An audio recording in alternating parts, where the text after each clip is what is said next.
All right, hello everyone. So good afternoon, and thank you for joining the June edition of IEEE Conference Organizers Education Workshop. We call it as CoEW. So I'll just walk you through a couple of slides to give you some information about this particular workshop. First of all, this workshop is mainly organized by IEEE Bangalore section in collaboration with all the three subsections here, Mangalore, Mysore, and North Karnataka. And we are having the June edition. We also had a previous edition, which was divided into two parts. We called it as the January part and February part. That workshop, COEW, was spread across 2 different days. Actually, it was spaced around between a couple of weeks of time.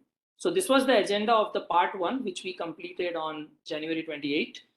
And we started by Alok sir telling about what are the first things to be done when we plan for conference organization. Then we had Vasudev talking about conference planning. I was talking about prerequisites to submit the application form for IEEE conference organization. Chengappa told about the roles and responsibilities, and we had Abhishek taking care of the FAQs and which were asked by people earlier in the Google form and also live Q&A. Then we had the part two, which was completed on February 11th, where we mainly focused on how to submit conference application form to IEEE Bangalore section, which was covered by Kiran. How to go ahead with conference promotion and applying for sponsorships was covered by Satyanarayan sir. And then most important things like paper reviews, paper selection, technical program plan was covered by Ramakrishnan Raman sir. And lastly, after the conference is done, how do we submit the conference proceedings? What are the things to be taken care of?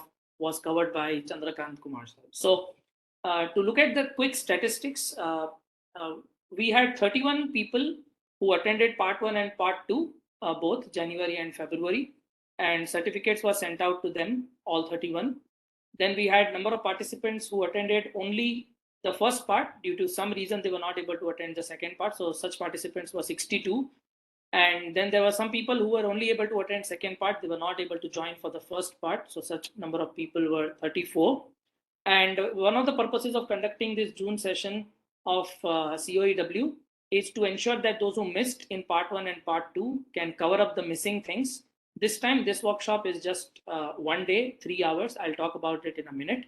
But we have also made available the YouTube link for the previous COEW 2023 sessions. But just going through the YouTube might not be sufficient because the COEW certificate is now mandatory for you to apply for IEEE conferences to IEEE Bangalore section support. So having a certificate from COEW is going to be mandatory soon, which Alok sir will throw more light on. But this is a kind of the certificate that we have already issued to 31 people who attended all the sessions, both the sessions earlier. And we hope more and more people will join today to complete the pending part, which they were not able to attend in the one of the parts earlier. This edition, we have 3 hours, basically 2 p.m. to 5 p.m. This is for session one. We'll start with Alok sir, and the topics still remain the same. The speakers are still the same, just that we want to repeat these sessions so that people who are planning to organize conferences in 2024, March, April, May timeframe, they can start planning now. So this is a quick session one overview. This is a session two overview. We will wrap up by 5 p.m. So let us get started with the session. I invite Alok sir to please present the welcome note and give the brief about COEW and the mandate about having certificates to apply for conferences. So over to you, sir. Thank you, Dr. Mohit, and all the speakers for the day, all the attendees that have joined. So thank you again very much. Last time in two parts, as I talked, first things first and last till last mile. So I'll repeat that, but let me make few points just to close on that aspect. So what we are planning is from whoever is organizing conference from 2025, which means March 2024, they need to submit their applications because we have made 9 months in advance submissions. So by that time, all people that are organizing conferences need to get certified. And if they are not attending this, then we might have to think about some kind of tests and other things that will be mandatory to do it. So we are getting into that directions. So 31 people that joined last time fully. So congratulations to them. The certificate have been issued. And those who have done parts, they will join the remaining today, and hopefully they will also receive the certificate. This 9 months, not just the 9 months before that we need to start preparing, but also there is a Bangalore process, there is a deposits, MOU, TCS, FCS, all kinds of processes. So I think it is important for people to get fully familiarized. This is about this whole workshop, so I'll not dwell upon it, but I just wanted to highlight a couple of other points. One is, again, whoever are organizing, at times there are some comments that are coming in our review quality about the transparency of the organization, fairness, conflict of interest. So I think these would be very, very important, and we have started monitoring. And in fact, if we take in the second half, we'll take some decisions through execoms. If we get to know these, then we might have to have certain disciplinary actions or reviews or change of chairs, because we need to act upon people's feedback. So that we will start in the second half. So far, it is the enablement part that we are doing. Also, the reviewer list needs to be prepared. What is happening in some of the conferences, we are not promoting enough early, so the submissions are less. In some cases, because the topic is interesting, or maybe we have promoted well, the papers are coming. However, we do not have sufficient reviewers in place. And review time is typically 45 days. So it cannot manage by 20 days or 30 days even, because it takes some time to consolidate, some time to allocate, then they review, then results come back, and we do that. So I think we have to start doing this back calculations from the actually event date and give 3 weeks prior to these, the whole program needs to be frozen. 3 weeks before that, the full paper needs to be submitted. They need 3 weeks to do that, not in 1 week. 45 days for review, and then we can do all the back calculations to get there. I think people are looking forward to do it, but the whole idea is to do backward from the date. Keep the end in mind and come towards this. The other point I wanted to highlight is that we are doing conferences, and every college is starting to do. I don't know whether it is that much needed. Maybe 2 colleges can come forward and rotate across them in the things. 2 aspects of it, let's say AI and data intelligence, some college is strong here, some is there, and we can have a bigger conference defined and alternate between two. Or if it's a very specialized, even those who do not have the fund, they don't need to push that much to do every year. It can be a biennial symposium or in workshops and things like that. So we need to optimize the conference. I'm seeing even same institute is doing 3 IEEE conferences, and one in August, one in September, one in October, not even something in the first half. So we are not distributing ourselves in a nice throughout the year, and too many from same colleges, same topics. So I would request all of you to think about it. You will be the final decision maker, but how can you do something more meaningful? And quality is more important than just the number of conferences or papers. The last point I wanted to say is on the plagiarism check. This will become tougher, and we'll have to regret some papers upfront, but people are also using ChatGPT, other AI tools. We need to find our ways, and I was provoking our conference team. Can we study this aspect of it and improve upon it, and also educate people that how we are doing it? So the transparency again is important, how we are doing the plagiarism check. There have been few contests here and there, but nonetheless, we have IEEE tools and we have stuck to our points. But again, I don't want an unhappy customer. More transparency we bring, they will bring quality by the next time of it. So to conclude, I would again say, can you please? To conclude, I would say that not just organizing, but a preparation for that. We have many research methodology conferences and preparations. We have promoted those who can go globally to present in papers.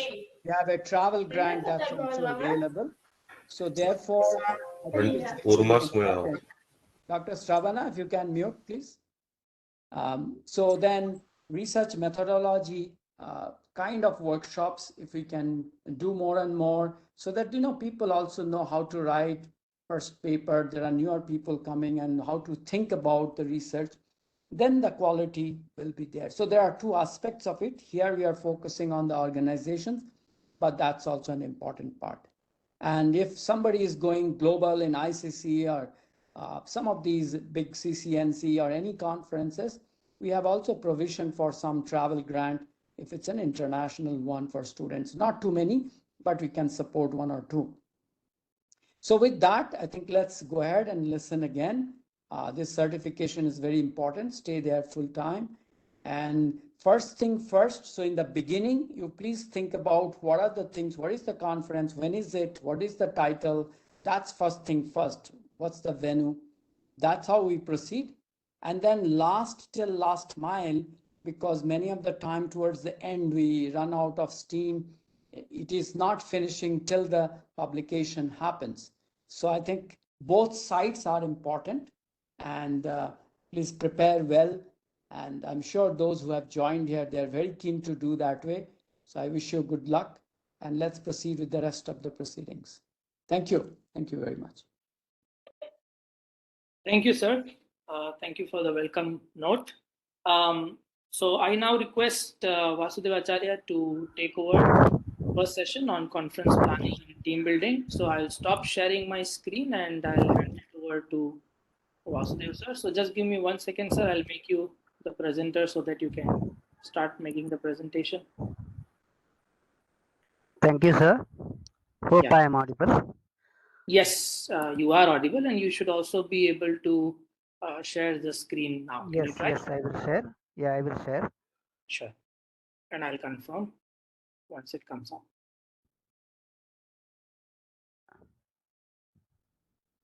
Sir, is it shared?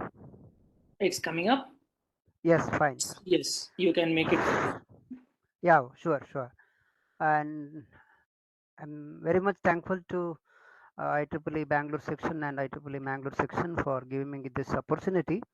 My talk will be based on two aspects: as a IEEE representative, also as also a member of one educational or academic institution. So that is will be my perception. So I'll be talking about conference planning and team building, very important, because before you submit your application to IEEE, what are things to be done from your side? So these are the questions that I will be asking, and I will try to answer these questions separately. So you have to plan why, when, what, where, how, and who. So these are all are very important. First and foremost, why this conference is to be organized, because you have to convince your management, particularly the institutions, academic institutions. You have to convince the management also, because they will expect what is the benefit of this conference, why we have to spend so much of money, what we are going to get. Of course, now we have different accreditations are there, and NRF ranking, all these things are there. So whether the organizing conference will add value to this institution, whether it will give any marketing value to the institution, all these things will be definitely thought of or asked by the management. So you have to convince the people in this. So you have to very specific on the objective of organizing the conference, why you are organizing one conference. That particular point is very important, and also what will be the outcome of the conference. It may be in terms of publications, it may be in terms of research output of the institute. All these things definitely it will have its own value. So this is very important, because if we are planning one particular conference, because management has to join hands with us, and the faculty members of your institution has to join hands with us, so definitely they will ask what is there for us. So you have to convince. In that case, you have to say why we are organizing this particular conference. So that is first and foremost, you have to be very clear. Second point, when. This is very important. As Alok sir told, 9 months buffer time is very much required, because we have to plan, we have to call for papers, and we have to accept the papers, we have to review the papers, and we have to program, we have to schedule the program, we have to schedule the presentations, we have to invite the uh, invited speakers, session chairs, and also after conference we have to submit the proceedings and all. So enough time is very much required. Otherwise, please note that as academic institutions, you know it, what are the works we have to take classes, we have to conduct tests, we have to conduct examinations, we have to go for valuation work, we have to go for viva. All these things are there, and we have to write papers also. So lot of work is there. So let us not burden ourselves by keeping the conference time only for 3 months or 6 months. So it is very important. We have to uh, schedule the conference very systematically, and uh, date for the conference. So that is very important when we are going to have the conference. Of course, sometimes the climate also plays very important role. I can give you one simple example. We used to conduct our Discover conference, IEEE Bangalore subsection flagship conference, usually in the month of August. And when it was conducted in 2019 in Manipal, heavy rain was there, so that even the guests from Bangalore section could not come to Manipal for inaugural function, and a lot of many participants could not come for presenting their papers. So we had to schedule the presentations online or something like that we had to do. So all these things comes into picture. Therefore it is very very important when we decide about the things. And also, since we are affiliated to different universities, so the exam dates, all these things have we have to take into account, and only then we have to decide about the dates for the conference. And also, next one is duration. That is whether it is 1 day conference or 2 day conference or 3 day conference. So depending on the presentations and depending on the space available with us, we have to schedule the parallel presentations. So how much day is required to uh, uh, conduct the conference, how much time we have to give for each presenter, all these things matters. Therefore duration in days also very very important, whether it is should be for 2 days or 3 days or something like that. And also definitely there is one more point, that is whether it should be conducted online or offline or blended mode. That also we have to think on that. Next question is very important, what. That is title of the conference, because it will become a brand particular of that particular organization to some extent. Because for example, Bangalore section, we have we have connect conferences there, or BHT is there. If you consider Bangalore subsection Discover, okay. And if you consider Mysore subsection, Mysore Con is there, in North Karnataka subsection, they have their own conference. So the title will become a brand. And again we have to decide about the tracks and subtracks, because the people have to uh, we should get some enough number of papers. So the topics to be covered should have a wide spectrum. So we have to decide about the track, we have to decide about the subtrack.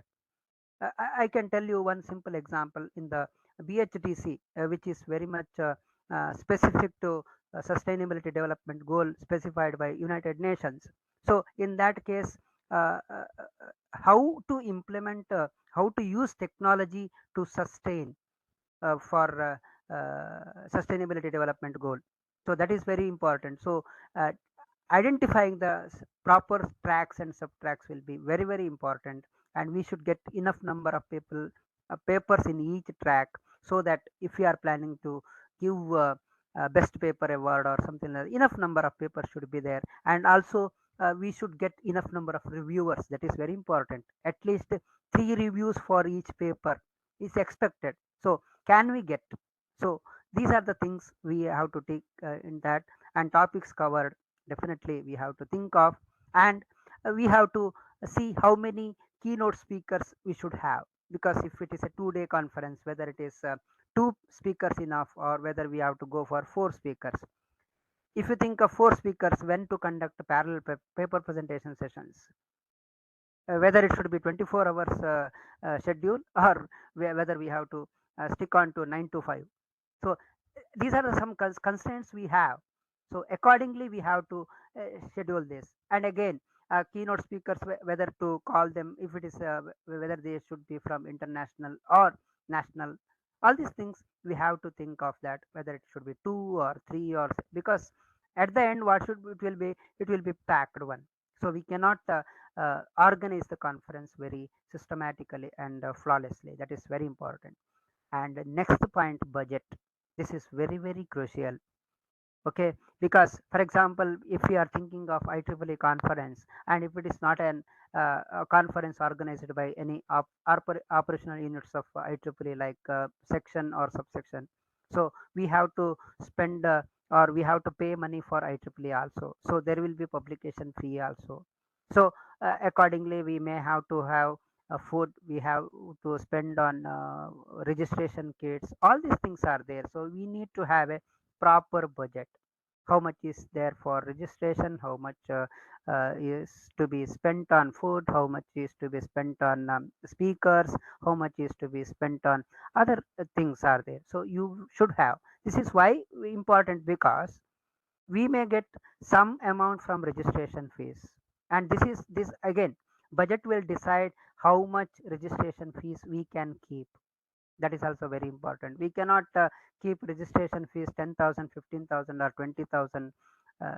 Either way, there should be some logic behind that. So what will be in support of that, that is the budget that we have made. What is the estimated expenditure, and how much we can expect from registration fees, and how much we can expect from the management, how much we can expect from the sponsoring agencies. For example, last year when we conducted Discover, we got very good sponsorship from different funding agencies like ACTE, DRDO, or CSIR, SERB, etc. So we could manage everything very well. So if we have a proper budget, definitely it will have its own, so that management will be happy. Okay, you are getting complete money, whichever is required for conference, on your own. So they will be happy and they will support you in further conferences also. And if management has to bear most of the expenses, then definitely they will think whether to uh, conduct such conferences in future or not. So you should have proper budget. So how many papers you are accepting, uh, expecting, how much you are going to accepting, and how much may be registered, and how much may be presented. All these things you have to have a very tentative picture. At least it should be approximative to reality. That is the point you have to plan. And of course you if it is IEEE conference, we have to uh, pre-conference uh, forecast we have to submit to IEEE also. Therefore budget is also very very very very crucial. Even for sponsoring agencies, if you are applying, budget is very crucial. And other activities are there, and we have to plan whether it is offline or online. All these things you have to plan. Then comes where, that is very important. If you are organizing one conference, of course in the academic institutions, yes, okay, venue. Do you have a common sessions like inauguration, valedictory? Then there will be keynote addresses, invited speakers, lectures. Whether you have enough space for such sessions. For example, if you are expecting 200 audience, can your auditorium or seminar hall is enough for that? So you have to think on that. And there will be, say, parallel sessions depending on the number of papers accepted and registered. You may have to conduct 3 to 4 parallel sessions.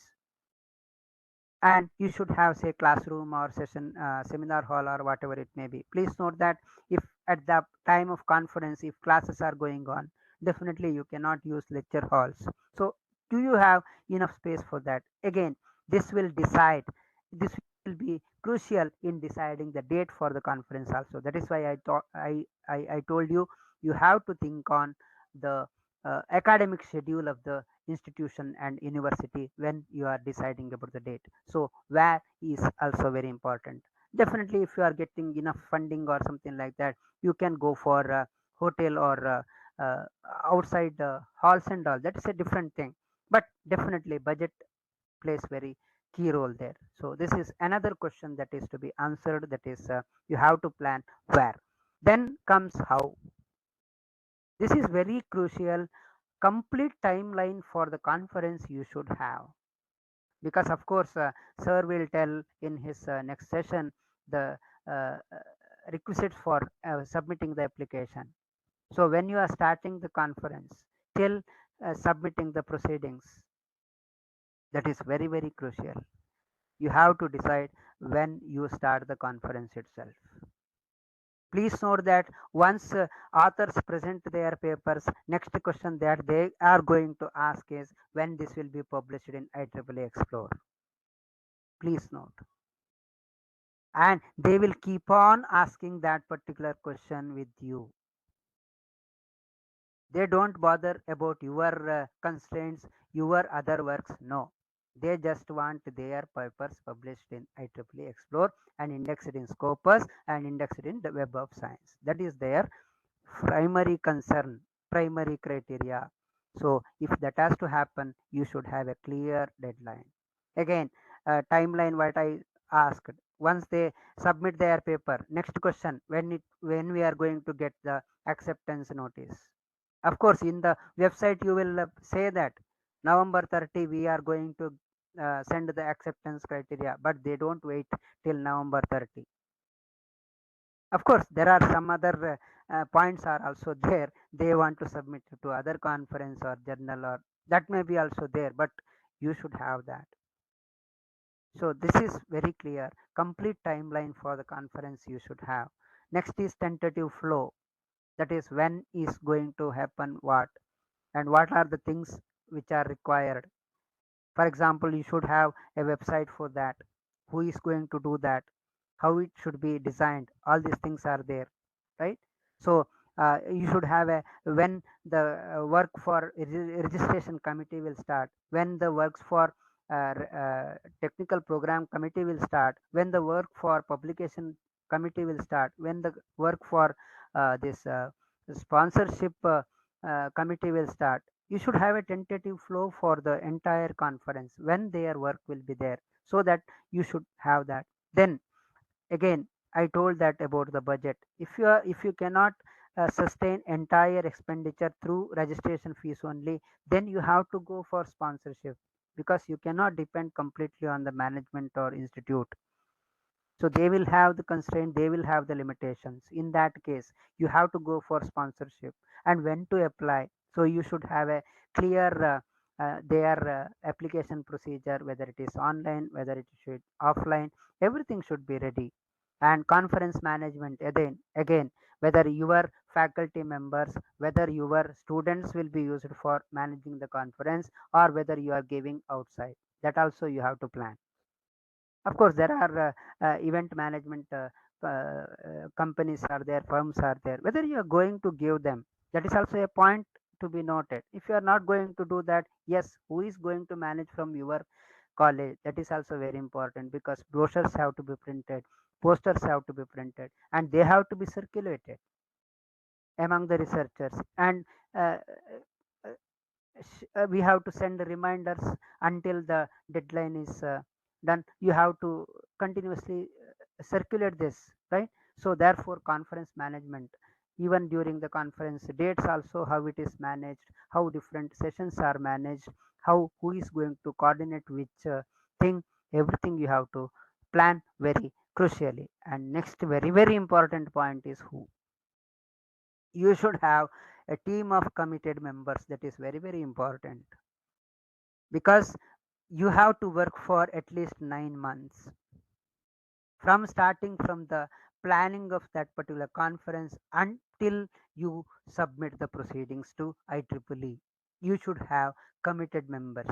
I don't say that you should have a committee of 10 100 members or 50 members. No, but you should have at least 10 committed members.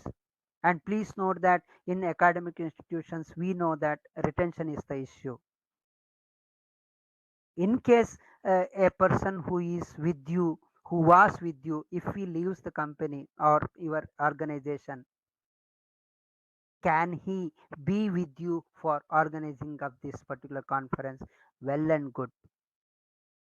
Definitely, even if you leave, you have to see that, because at least who can sustain in that particular organization for at least 9 to 10 months, because you should have. I know that because, for example, we had conducted some conferences. Organized one particular conference with 5 faculty members who were with me. Of course, at that time the conference was online, but you should have a team of committed members who can give at least 2 hours or 1 hour in a day for the organization of the conference. So there should be a team of committed members. For example, publication, because authors will not submit as you expect. It has to be corrected. Either you have to get the things done through through the authors, or we have to modify it. For both, we want people to follow it up. Even for a program organization, we need a committed members, and there should be some backup. If one person cannot do that, there should be a backup. Who is going to do that? So a team of committed members should be there.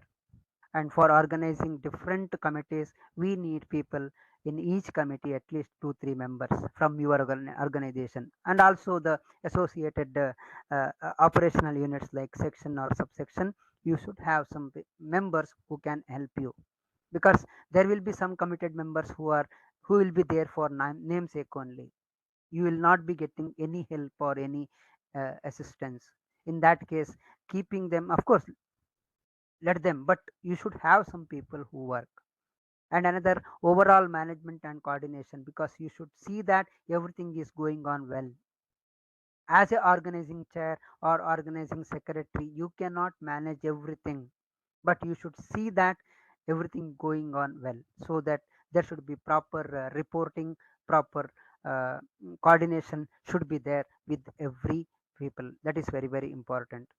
And another very crucial committee is technical program committee.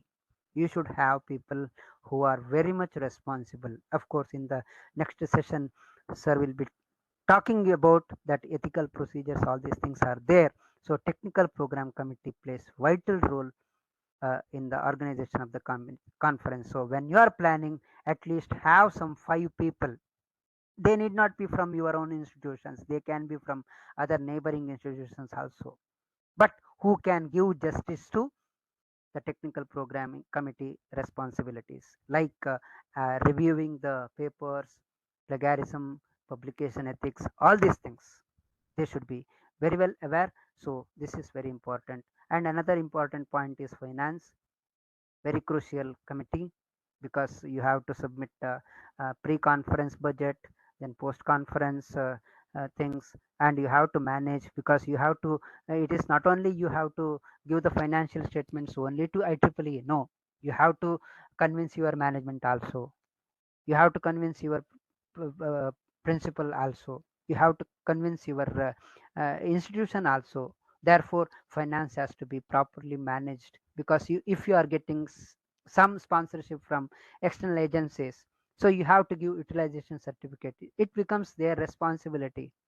I can give you one simple example. In one of the for one of the conferences, we got uh, the sponsorship from ISRO, but we could not get that particular money, because whatever the uh, account statement what we give, so expenditure was less than what we got. So that is where you are supposed to manage the things. I don't want to say that you have to see that expenditure will be more than the income, but you should see that what are the requirements from the sponsoring agencies for sanctioning of the grants. So that is very very crucial. So it depends. It is different for different sponsoring agencies. So finance committee will have their own responsibility. Last one, publication. This is very very very very tedious task. As I have told previously, authors won't submit their papers as you expect. If you say double bind review, they will have either in acknowledgement they will put their name in the paper, and you have to see that their names are removed, or they may not submit copyright on time. So publication committee will have very great responsibility. So you should find out some good people who can follow the things very well and get the things done. So this is another important question, that is who. So have a very good team of committed members. Definitely my observation is only less than 10 people will work very rigorously for any conference, but it is more than enough.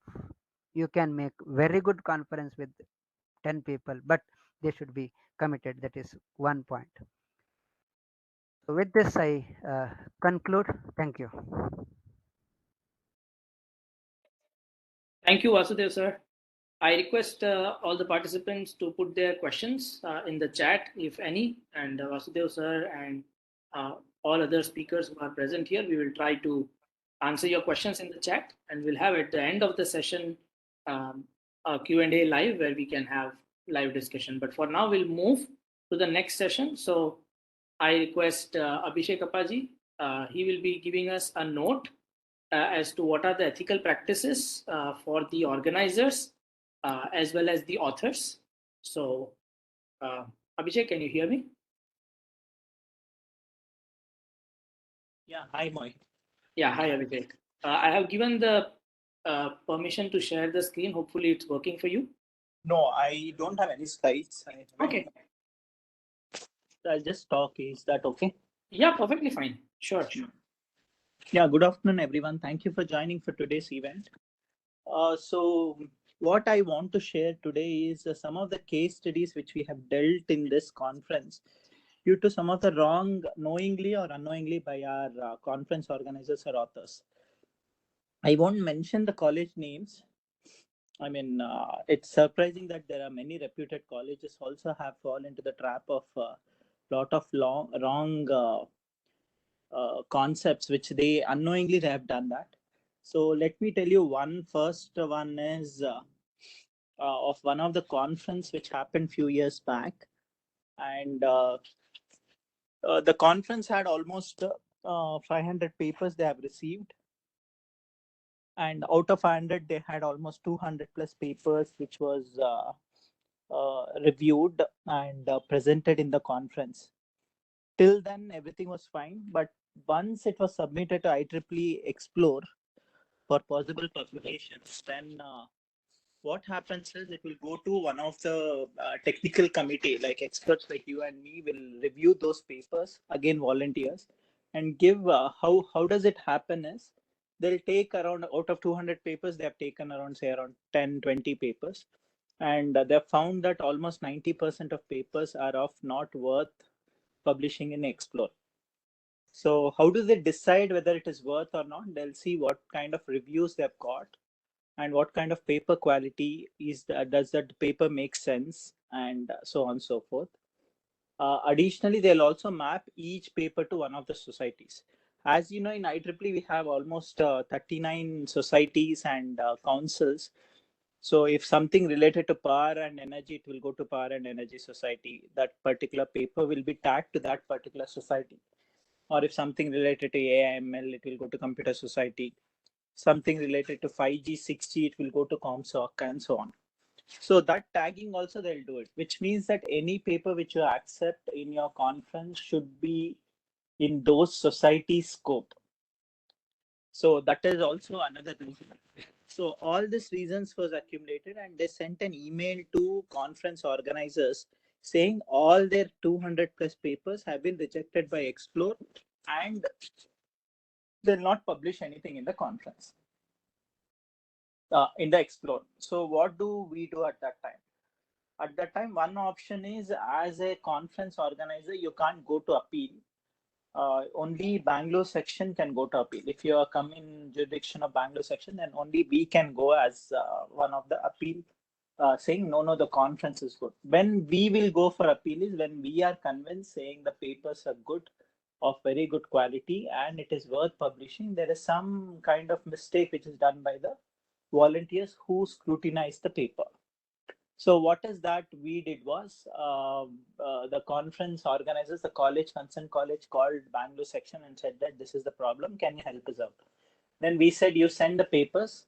We saw that out of 200 plus papers, almost around 40-50 papers were not that worth publishing in Explore. We told them that these are some of the papers. You have to again go through, put some committee around 10 people, tell every committee member to look into each of the paper, then delete some of the papers out of 200. So they ended up with 150 papers or something. And those things can be published. We will go for appeal. Then when we spoke to IEEE, that is meetings, conferences and events, that's a committee who overlooks all these things about the conferences. We told them this is the case and they have to consider. Then again, they further scrutinized further and they said, okay, these are the papers we'll consider, and they published. All this exercise took more than a year after the conference. This is one case which I want to tell, which ended up in positive note, but not completely positive. There was also, so next time when they want to, when either Bangalore section or MCE wants to give you IEEE conference approval for TCS or FCS, we will think around few times saying this happened last year. What are the steps you have taken to mitigate it? Because ultimately as Bangalore section, we are volunteers. We want to help the colleges to grow in research wise. So this is one case. The second case I'll take is exactly similar, which happened in again one of the very, very highly reputed college of in Bangalore. And there's again entire conference proceedings was cancelled, saying the quality is not good, the paper quality is not good. So what they did was, again, we did the same exercise where we asked the organizers to scrutinize. We put our own committee, we also scrutinized. Out of some 70-80 papers, we just recommended around 40 papers to get published in Explore. And finally, it got published in Explore. So this is very common. I mean, the number of conferences which we approve every year is annually around 40-50 conferences. Last time it was 30. This time it is, we have already crossed 25-30 by half of the year. So all these conferences, main thing we want is the quality to be maintained rather than quantity. Even chair told, Vasudev sir also told that conferences are very important, that quality we maintain. Whole point of we doing a conference or you guys doing a conference is that that networking, that talking among the same kind of research what people are doing is very important.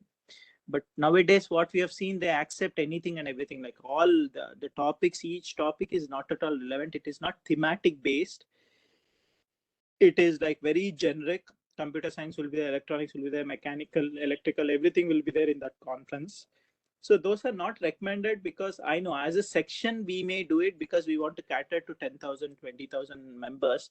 But as a college, you are not supposed to do it. Don't target number of papers, but target the quality of papers. The third case which I want to discuss is a more serious issue. Is one of the conference organizers, they actually did the conference they organized the conference again in one of the highly reputed college or university, and then the venue was that organizer for someone else. And then finally, once the conference got over, the Thanksgiving, everything, celebration, everything got over, there were around only 25 to 30 papers which were supposed to be published. The person who was responsible to do that conference, all the papers collation and then submitting to as publication chair, that person did not do anything. The 20 papers or 25 papers what we had, so that was not submitted. Still it is stuck. We are still struggling to get the person on board. So whole point of this story, and the authors won't keep quiet. The authors will be pestering until it gets published. We have done conference, like I was organizing Art and HTC, which happened in 2020.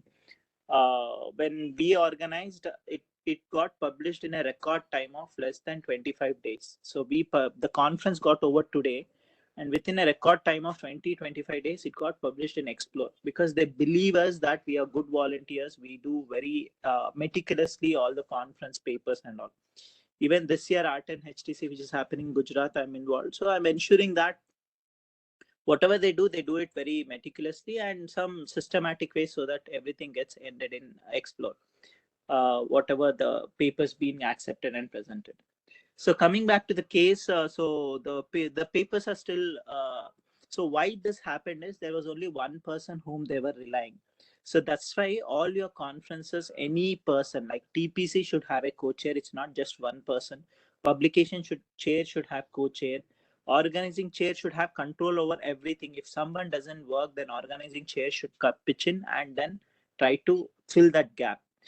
Everybody has issues. Even I'm sick. That's why I'm not switching on my camera. I was admitted, and from 15 days I'm sick. But if I'm not there, there should be somebody else who can fill my role and do it for that time being. So things happen. It's not necessary that everybody is hale and healthy. Something wrong happens in everybody's life. So you should have some alternate person who can take care. So one takeaway from this case is that please have at least 2 or 3 people for everything which you make them responsible. Publication chair, finance chair, your TPC chair, hospitality, local organizing committee, everything. It should be group of people rather than one people, and each one of them should be responsible for each one of the thing which is happening. If somebody doesn't work, then the other person should take over and then do it. Now, even if I want to publish the 2025 paper, I don't have access to paper. Authors are writing to me. I can't ask the authors to again give me the paper. They'll start. It's not a good sign. Okay, fourth case, I'll come again. One more interesting case. One of the colleges like yours have organized a conference. There was a paper, 2 papers, which was presented by set of authors, and that is also gone and published in the Explore. X college, say college X, have published in college Y. Y had organized a conference. College X has published the paper. So what has happened is there was one mail which got triggered to IEEE ethics committee. There's a ethics team, which is again a huge team which always takes care of such IPR and ethics team. So what they have done is one of the conference authors, one of the authors from Sri Lanka, who also are from the IEEE student branch, have written an email to ethics saying they have already published, they have already submitted this particular papers to one of the conference. It got rejected. Again, they submitted another some random conference. It got rejected. Now that paper has been published by these authors in this particular conference.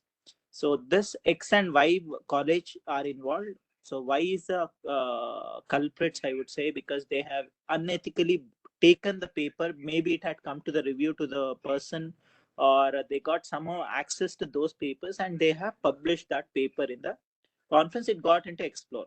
As a conference organizer, I can't really figure out. So unless somebody complains, this complaint happened even 15 years back when I was student, that time, to again one more reputed college, allegation saying they have put and they have produced all the relevant proof also. Their submission, their paper, their title, everything is same except the author's name they've changed and they've put it. This is really a very serious offense which the authors have done. So a show cause notice was issued to the particular authors after thorough investigation of 3 months, and then case, and we are writing our reply to them. But all said and done, they have taken the paper and they have published it. As an author, it's big mistake what they have done by taking somebody's paper and projecting as their series. There are different, if you Google and see, there are different levels of plagiarism or different levels of offenses which you can do in terms of uh, IEEE. IEEE has identified. So what they have done is, this is the highest level, level 1 of unethical practice. Level 2, 3, 4, 5, 6. There are 6 levels in that. This is first level, which is copy paste more than 50 to 100% of the work. And what is the action IEEE will take is, they'll issue a notice to the concerned university, college, who have organized the conference, as well as who are the authors who are from that particular college. So their reputation of the stake of the guide, the students, everyone. And second thing is, they have banned them from next 5 years to publish any paper in IEEE conference. So there is a list known as prohibited authors list in the IEEE website. You can just go, and as a conference organizer, you should see if these authors are prohibited. Even IEEE also will check, but you also as a conference organizer, you should also check if they are prohibited authors list. In that list, they are present. If they're present, you should clearly say your name is there. Please justify it's you or not, so that we not entertain you from publishing anything. So last 1 minute, I'll take the last critical right now. I mean, 2-3 days back, I got the case is that one of the college master students have published a paper along with their supervisor in the college. Again, one more reputed college, 2 papers have been published, and that is already published in the Explore. They went to some XYZ college and they have published. Now, what has happened is they have not asked, because MTech students, they go for internship, they do internship in the industry. And again, they have gone to one of the reputed industry, and they have gone and they've presented they've taken the work from that industry and presented. Now the industry, that guide and student knows, without the industry person involvement, they have published the paper. Now the industry has written a legal notice for breach of confidentiality, where they have told that they initiate legal proceedings against the college as well as the authors and the guide supervisor whose names are involved, and the college. So reputation of college in stake, and as a college we are not so legally so empowered, because we believe that by talking things will work, but that's not the case with the company. You can't go against big companies. That's the company who have sent a legal notice is really a huge company, and they've sent a legal notice. Now what we should be doing is take out from the IEEE Explore, giving all the justification. And next thing is also we should also alert IEEE saying this has happened, and we should do. But as a college, they have to fight now legally with the company, and company legal expenses versus college legal expenses are not matchable. As a college, how much money we spent on legal versus especially the IPR issues. They have very strong lawyers, advocates, the attorneys who will fight their case for the companies. So this is another case. So all these 4-5 cases which are told, which I have personal experience, I have proof for all those things. Only thing why I'm not projecting is because college names, the authors' names are involved. You'll be surprised to see the college names, authors' names, and all, who are very highly acquainted in the community of research. So one request is all of us, I know all of us are in the rat race of NRF, NBA, NAC, that, this, and all. But that rat race have to be won by proper way of having everything in place and going meticulously, following all the rules, because you will, all these cases is not during the conference, before the conference, after the conference. It came to a notice almost like a year after. And even the case which I was telling about, the company suing the college, it is almost after 2022. Now we are 2023 or 21, almost 1.5 years later they are suing. And the other case is almost 1 year. One more case, it's December or November, the conference got over. Till now we haven't submitted the proceedings. So it's very all depends on the conference organizers and authors. So whenever you educate your authors, your students, please educate them that all this are very important. It is bringing out the repute of your institute, as well as IEEE, as well as entire India also. That's also very important. So with this, I guess these are some of the cases, and which I wanted to discuss. All these are true cases, nothing I made up. It's all based on my experience. Everything is there in my email, my whatever proofs I have. And please do check all these things, very important whenever you're organizing conference, or as an author, your friends or your colleagues, your department people are trying to publish the paper. With this, thanks a lot for this opportunity. Let's be more meticulous and more systematic, more legal, ethical way we do our conference as author as well as organizer. Thanks a lot, Mohit. Back to you. Thank you, Abhishek. Thanks for those very important points. And thank you also for taking out time despite your health not being well. We wish you a speedy recovery. So there are some questions in the chat. I will come back and answer those questions in some time, but we will move forward with the next agenda on the list, which is about me talking about the prerequisites that we need to fulfill before we submit the conference application. So I'm just sharing the screen, and I will switch over to my main tab here. So maybe can somebody confirm that my tabs are moving and is it visible? Sir, it is visible. All right, perfect. Thank you. So I will walk you through directly to the links so that you all can make a note of the links, and we'll also share these links with you. The most important link that we have to remember is this one, the one that you see here, which is ieee.org/conferences. So we will start our journey from here. And then the main agenda of my session is to tell you what are the things you need beforehand when you think of planning a conference before you want to submit an application form to IEEE. So IEEE requires you as a conference organizing team to submit an application to them, which will be reviewed, accepted, MOU will be signed, and then you can start your other things of the conference. But before you submit your conference application to IEEE, there are a bunch of things that need to be done. So on this page, if you scroll down, you will see on the right hand side here, there is a section which is called IEEE conference application. And in this particular section, there are 3 links. So this is not important right now. Submit an IEEE conference application. I will show you a simple template, which I have kept it open in the right-hand side tab of my browser. I'll walk you through that application template. This has to be filled only when you are actually doing a conference. We are not doing an actual conference right now, and we are just understanding how to organize conference. So we will not go to submit an IEEE conference application form. You can see there are some tutorials available on how to prepare your IEEE conference application, and you can also read about the IEEE conference application. So I'm going to start from the bottommost thing, that is read about the IEEE conference application, and that will take you to this particular page where it will tell you what is this page about. This page contains information about your conference for the IEEE conference search and IEEE calls for paper search, conference chair, and as soon as is available, once you get the conference accepted by IEEE, they will make it available on this page. So the whole world can see this particular information right on the IEEE page. Now, you can see the information which is needed for filling up the conference application form. So this is what you need beforehand. And then once you have collected this, then you can start thinking of filling up the conference application form.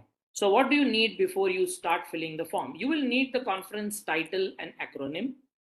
I'll give you very specific pointers on every bullet here. Whenever you give a conference title and acronym when you're filling this form, please do not use the word IEEE immediately. Because this conference application form is just being filled by you and it has not yet been reviewed by IEEE or approved by IEEE, so you cannot use the word IEEE in the title of the conference or even in the acronym of the conference. So for example, at Mangalore subsection, we conduct a flagship event every year. We call it Discover. Bangalore section conducts it. We call it as Connect. So when we submit the application form, we say Connect as an acronym, and then we write the conference title as the full form of that acronym. And same thing we do with Discover. Even when we build a website, which you will see here, you can see the 4th bullet says that you need to have a website URL. Website URL essentially means you should have a website ready when you are filling up the application form. So now when you're filling up this application form, you will give a website URL. Please remember that on that website, whatever banners you have prepared or whatever title of the conference you have written or acronyms you have written, do not use the word IEEE in the name. Do not say IEEE Discover, IEEE Connect. Just say Connect, just say Discover.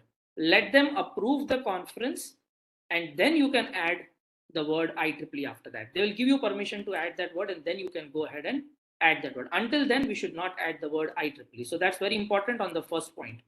Conference dates, you need to have the dates finalized. Like Vasudev was telling, it's very important to choose your dates wisely. You should know in which part of India you are and what are the constraints you have in any specific time of the year. Like for example, in Mangalore, rains are very, very heavy from June to August. Initially, we used to do our conference every year in August, but in 2019 edition of Discover, the rains hit so hard that people were not just able to travel from railway stations to the venue. That bad was the situation. So then we have migrated now our conference into October, because that's when rain subsides, the monsoon is going away. So your date should be such that people are able to travel. Your geographic location where the conference is happening does not face any challenges during those dates. Location has to be finalized, can be anything, can be an university, college, hotel, some convention halls. It depends on the budget where you are conducting the conference. Website URL, short description of the conference. So like, for example, if this conference has been conducted every year, then you should say that this is an annual conference by so and so college or so and so subsection or section. If it's the first time you are doing this conference, then mention that this is a new conference that has been coined, and then this is the purpose of the conference. There will be so many tracks in it. So specify the number of tracks in this particular information. That, for example, we have 4 tracks and these are the names of the tracks, or we have 6 tracks and these are the names of the tracks. And then who are going to be your sponsors? Are you going to get sponsorship from IEEE, non-IEEE? Non-IEEE includes many bodies like, for example, AICTE, SERB, CSIR, DRDO.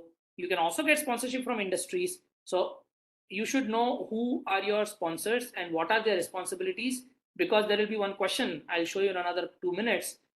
They'll specifically ask you what are the responsibilities of every sponsor. So you have to tell, if so-and-so is a sponsor, this is their responsibility. Then you need to have an estimated budget. Vasudev emphasized enough on it, so I will not repeat it. Information about the technical program. That means what's the structure of your technical program committee? How many track chairs do you have? How many high-level TPC chairs do you have? So for example, typically in conferences, we have 4 to 5 TPC chairs, and then for every track, we have 2 chairs. And then how many reviews are you anticipating for every paper? And what will you do, for example, if there is a tie? Let us say there are 2 reviewers or even number reviewers, like 2 reviewers or 4 reviewers, and 50% of them say accept the paper, 50% of them say reject the paper.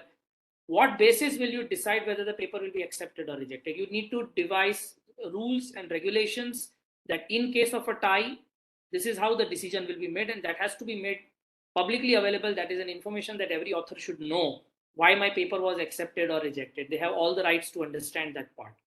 And then you should keep your contact information for the person who is going to be a conference chair. Typically, this we call it as organizing chair, technical program chair, treasurer, publication chair. And when they say contact information, it just does not mean email address and phone number. They will ask you the physical address. So for example, if you're from a college, then your department, your college, and more importantly, you should be an IEEE member, ideally. So they will ask you IEEE membership number also, and they will validate your IEEE membership is active or not. However, if it's not active, it's not that your conference gets rejected or something, but ideally you should keep all the people in these positions which you see in front of you, right from the conference chair. All the people should be having IEEE active membership, and their membership number should be provided when you fill the form. And this is something that's there in the form. I'll open up and show it to you. And then the list of the committee names, although they say if available, I would highly recommend that don't take it for granted and say they have written if available, so even if I don't have available, it's okay. No. What do you mean by list of committee names? Basically, they want to know how many reviewers you have been able to collect so far. And whatever number you have, 50, 80, 100, whatever number you have been able to put together, please put that list on the website, and the same list you put it in the application form also. And you can of course change your website later on going forward, because reviewers are some people who keep coming in. More and more people will join your conference if you reach out to them. So that's okay. Whatever list you submit and whatever is on the website, if it differs, that's not a problem, but I would recommend you at least give some reviewer names. So now you can see these are the pieces of information that you need beforehand, before even you fill up the application form. And for you to remember things properly, they have given you a conference application checklist, and then they have given the screenshots of the IEEE application form. Okay, so I'll walk you through both of them. On the right hand side is the checklist here. So I just opened up the Google Doc. I hope my screen will also change. If it does not change, somebody can remind me later. But if it has changed, let's continue. So IEEE conference application checklist, it says, okay, who is going to submit the application form? Submitter name, email, phone number, please provide this. Now, in my personal opinion, whoever is submitting the application form to IEEE should be one of the most active, reliable person in your team, because all sorts of communication from IEEE, MCE, which Abhishek was mentioning, meetings, conferences, and events, they are going to communicate with the submitter all the time. You do not want to put a person who does not check email frequently.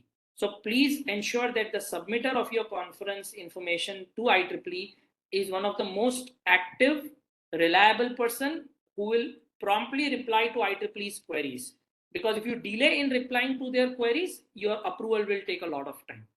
Then you should know the details about the event. We just spoke about it: conference name, acronym, what is the type of the event? Is it a conference, symposium, workshop, location, URL and keywords, start date, end date, scope and fields of interest? This includes your tracks, the theme of the conference.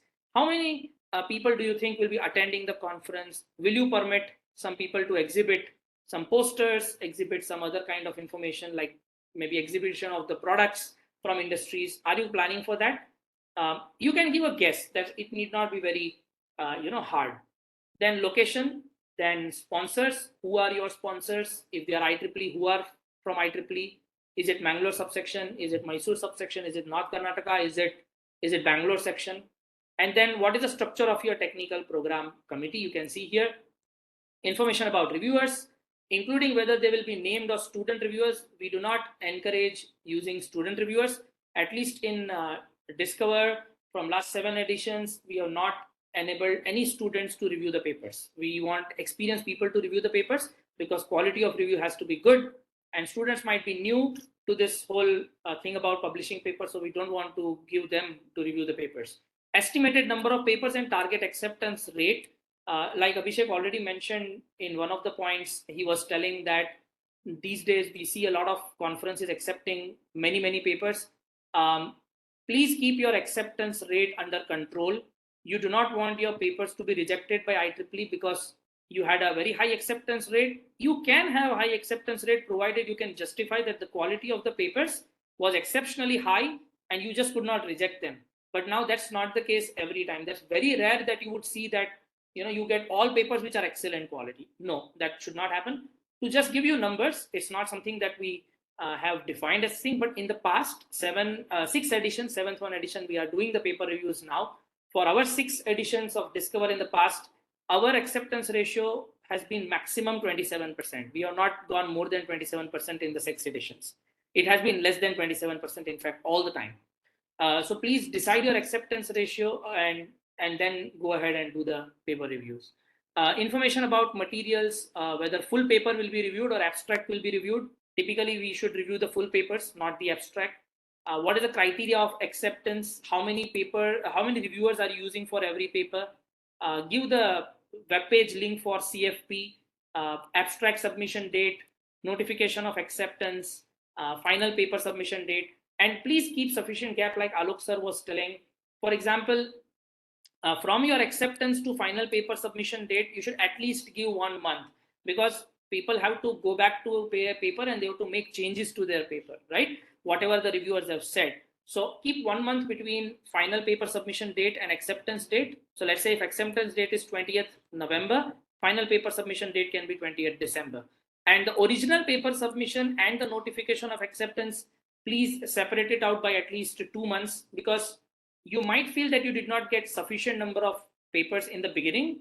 So you might want to extend your paper submission deadline by 15 days, then again 15 days. So now let's say you kept 2 months of gap between this, and you ended up extending this deadline twice, 15 days. Still, that will leave you for 1 month to give notification of acceptance. I totally agree with Alok sir that at least we should leave 45 days of time for reviewing the papers, because it's very difficult otherwise for you to do justice with the task of reviewing the papers. So taking that suggestion into mind, keep more than 2 months of time of gap between these two things. Then, as I said, conference contacts. You will have to give the contact of the organizing chair, treasurer, publication chair, everyone. Now, let us, these are the checklists that are provided, and the checklist link and the document is available on the previous tab here, which I took you through. You can download it anytime from here. Now, let me take you to the screenshot of the conference application form. So you can see when you start submitting the conference form, the first thing that comes in your web page is submitter information. So I told you this person has to be one of the most reliable, prompt person in replying to IEEE queries. He or she should not be sitting on the emails of IEEE for weeks together, not even 1 week, I would say. Reply within a couple of days. That couple of days also, because you might have to collect some information what they have requested. If you have answer to the question what they are asking, please reply back to them in the next minute.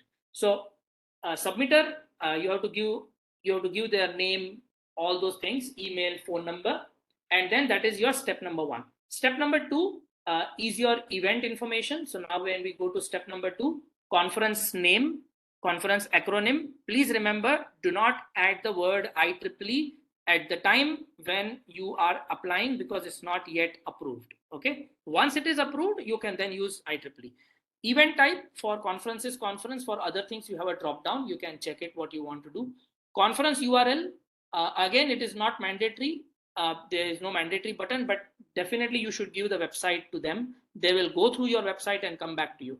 I'll tell you one very important case study. In 2017 edition of Discover, 2018 edition of Discover, we had written one statement on our Discover website, and we had said that all the papers that are accepted and presented in 2018 Discover will be published in IEEE Explore. After 2 months of time, one mail came from MCE saying that you cannot write a statement that all people who present the paper, I mean, those who have accepted, those who have got the paper accepted and they present the paper, their paper will be published in IEEE Explore, because it's not guaranteed that their papers will be published. After they present the papers in the conference, you will be sending us the paper. Looking at the quality of the paper, we will decide whether this particular papers are eligible or not. So I said, okay, thank you for warning us, but then what statement should I use? So they were very kind and they replied back saying, okay, put the statement saying that all the accepted and presented papers of IEEE Discover will be eligible to be submitted to IEEE Explore. That means conference organizers will submit it to IEEE Explore. IEEE Explore committee will decide whether this proceeding should be accepted or not. So whatever website content you prepare should be very well prepared. When you give the URL, you should be double sure that everything is correctly put on that website.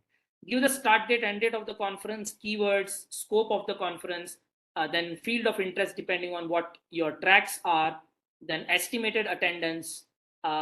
You tick mark here if there will be exhibits. If you're planning for some tutorials, you tick mark. What will be the country of the conference, city of the conference, that means the venue and the location, and then specific location. For example, if you're doing it in college, hostel, convention halls, please put that information on the left-hand side. And venue contact, who is the contact person in that particular venue? So if it's a college, then whom should we contact from that college to understand about the venue of the conference? So this is the information that you have to give. Then comes who are your sponsors. So your sponsor can be IEEE Bangalore section, it can be IEEE Bangalore subsection, can be any organizational unit, it can be also non-IEEE unit. So there's a non-IEEE sponsor name also that they allow you to add here, but you have to tell how much will be the IEEE sponsor share, how much will be the non-IEEE sponsor share, and who will be the signatory from the IEEE side, non-IEEE signator name and email address. And when you specify the IEEE sponsor, they already have the name and the email address of the IEEE OU. For example, if you submit it to Bangalore section, then automatically Alok sir and everyone will get email automatically saying that, okay, this conference is telling you are the sponsor. Do you agree? If you write Bangalore subsection, then it will come to me because I'm the chair. So it will come to me and say, okay, somebody is telling that Bangalore subsection is the sponsor. Do you agree? So that's why they don't ask you the name of IEEE people here, but non-IEEE name, email and names are supposed to be provided. Who will own the conference name, whether it will be IEEE or not. Describe how each sponsor is directly and substantially involved in technical program. list the sponsors that are presented on the technical program committee. So this template is available on their website. I always do one thing. I always tell people, please make Google document or a Word, Microsoft Word. Answer all these questions first in your Word document. When you are filling up this application, copy paste from there and get that document reviewed by some people who have conducted conferences, so that you don't write anything wrong. Okay, so be very specific to that. And then once you go down, they'll ask you more questions. So for example, will this conference produce a publication? Say yes. IEEE own the copyright? If you want IEEE to own the copyright, say yes. Will you request your publication in IEEE Explore? Say yes. If you want to publish your proceedings, most of us, we want to, definitely. And then what material is being reviewed? Typically, we don't say abstracts. When you drop down here, you will see full paper. So say full paper will be reviewed. What type of review is being performed? There can be a blind review or a double blind review. Blind review means the authors don't know who the reviewers are, but reviewers can see the author names and details. Double blind means nobody knows anybody else. So reviewers don't see the authors, authors don't see the reviewers. We typically in Mangalore subsection, we have followed double blind, but it depends on your organizing committee and your decision as to which one would you like to go ahead. What is the estimated number of submitted papers? What is your acceptance rate? You see, all these things are something that I told you in the checklist. There's nothing new that we are seeing here. What criteria will be used by your reviewers to evaluate submissions? So you can say the novelty of the paper, the results produced in the paper, the contributions made by the authors. Are you using student reviewers? Ideally, I would say no. And then when you say no, this question will disappear. You don't have to answer this question. How will you use student reviewer? How will you ensure that all accepted papers will be presented? You say that we will inform the authors that if you don't present your paper, we will not submit it to IEEE Explore. So we can just put a statement saying that the organizing team will inform the authors that if they don't present their paper in the conference, their paper will not be accepted in IEEE or will not be submitted to IEEE Explore. CFP website, abstract submission date, notification, final submission, and then comes all the people that you have to give. So give the name of conference chair, fill up on the left side, conference treasurer, information contact. Again, please remember, all the people whose contact you are giving here one by one, all of those should be very prompt in their business. For example, if you have a treasurer, for example, there's a treasurer you identified for your conference, or you have identified a publication chair. If they don't respond to IEEE queries, you can be in big trouble. So this committee whose contact details are being provided should be very prompt in terms of replying to IEEE emails. So only keep those people here and keep going. And then once you do all of this, there's an option called upload list. So you can have a small document where you have listed all the reviewers, their affiliation. So that Google Doc you can upload, or you can upload a PDF or a Microsoft Word document. This is optional, but I would recommend that you still upload that list. And then there will be final step that is called comments. If you want to write something to them, for example, you can say that this conference is a flagship event and has been already organized 6 times in the past. Here are the links where you can see all 6 editions had their paper accepted in IEEE Explore, something like that. So IEEE team, even if the person from IEEE is a new joinee to IEEE, they will know that this conference is an old conference and you have been doing it every year. So that just helps them take decisions quickly. And then finally, you can do preview. When you do a preview, a PDF will open, save a copy of it for your reference, then go ahead and submit. One more PDF will come, save that also. So preview and submit 2 PDFs, just keep it for your records. Once you do this, 5-digit conference ID will be assigned, for example, 55021 or something. And then each time you communicate with IEEE MC for your queries, whether your application is reviewed, is it pending, is there any problem, you always have to quote that 5-digit ID. So for example, if you look at this website of Discover, we did not have the word IEEE earlier. Since we got acceptance from IEEE, then we have added it. Now our conference ID is 58830. So whenever we communicate with IEEE MC, we say, this is our conference ID and we are facing this problem. So can you please help us in that regard? So these are the things that you will need to know before you submit the application. And after you submit the application, a lot of other things have to be done. I will stop at this point of time and I'll take the questions in the chat box. I have not answered the questions in the chat box. I'll start answering those questions now. Moving forward in our agenda, we actually had the next session as a session from Chengappa, but we will take that session a bit later. We have Kiran right now with us. Kiran, can you hear me? Yes, sir. Yeah, I can hear you. Yeah. So Kiran's topic is IEEE conference application submission to IEEE Bangalore section. I know that this is a time for a break, but what I would do is I would allow maybe Kiran to finish the presentation and then take a 10 minutes break, which we had planned. So is that okay, Kiran? Can we complete? Yeah, that should be fine. That should be fine. All right. So just give me a minute and then you should be able to start sharing your screen. Sharing. Yeah. So just a second. Can you check now whether you are able to share the screen?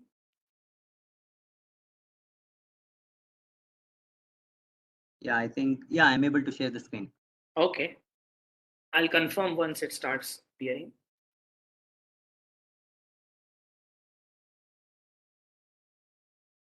Is my screen visible now?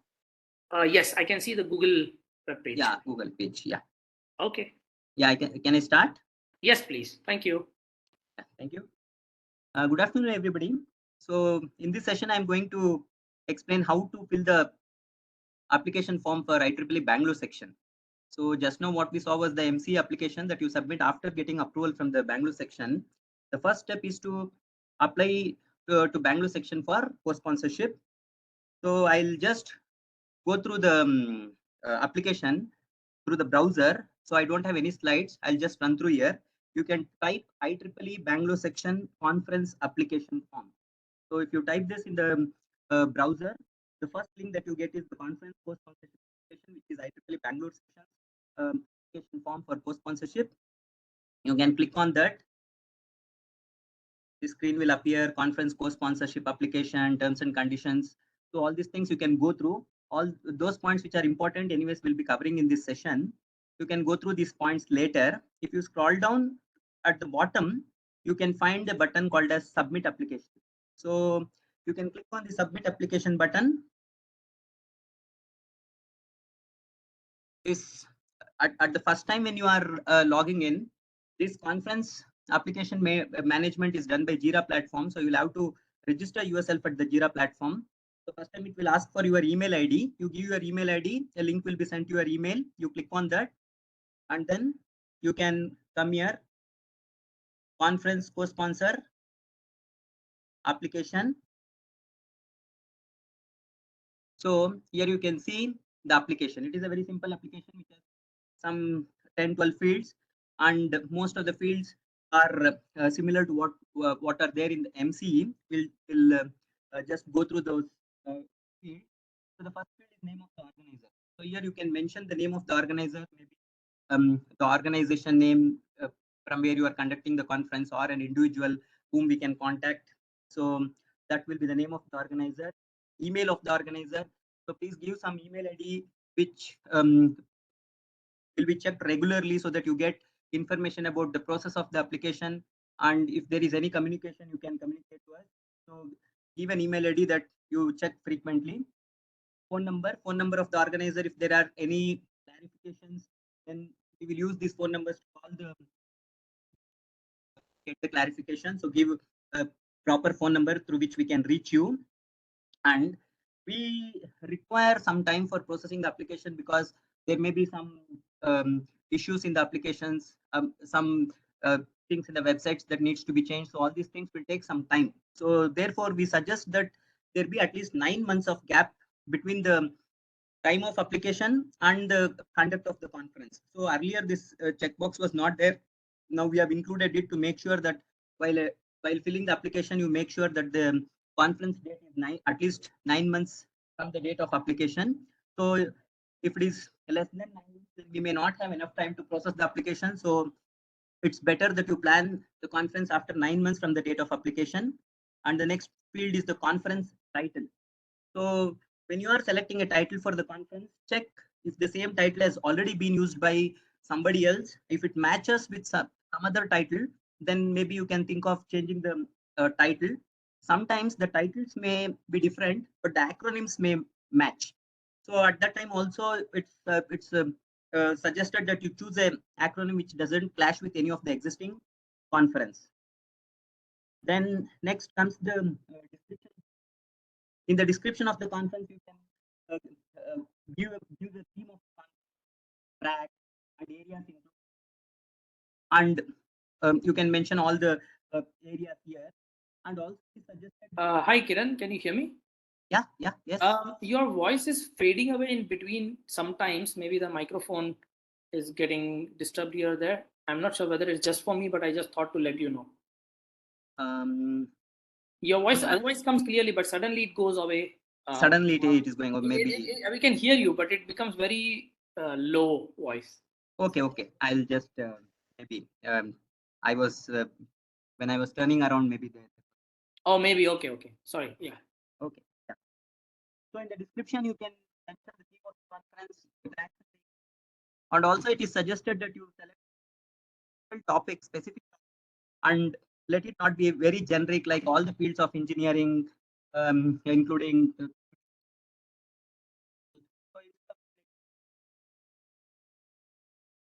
specific. And then the next field is the type of the co-sponsorship applied. There are two types of co-sponsorship that the section provides. One is technical co-sponsorship and the other one is the financial sponsorship. You can go for either technical or financial co-sponsorship. If you are going for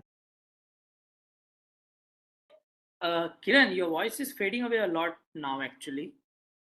So we are not able to hear you in between for like one full statement. One full statement. The mouse pointer is moving, so I don't think it's a connectivity issue. I think it's a microphone location. Can you say something? I'll tell you when Hello. it is. Yeah, now is it okay? Now it is perfect, actually. This now position it is perfect. Yeah. Okay, this position. Okay, let me stay in this sometimes. Okay.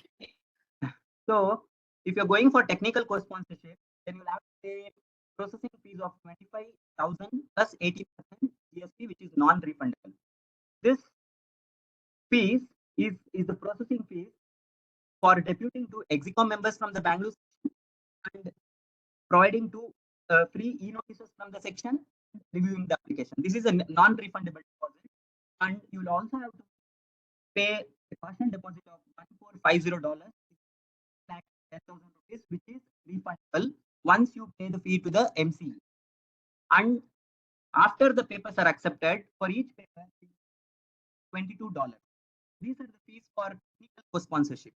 If you are going for financial co-sponsorship, then there are certain conditions that you have to meet. Let me share that one second.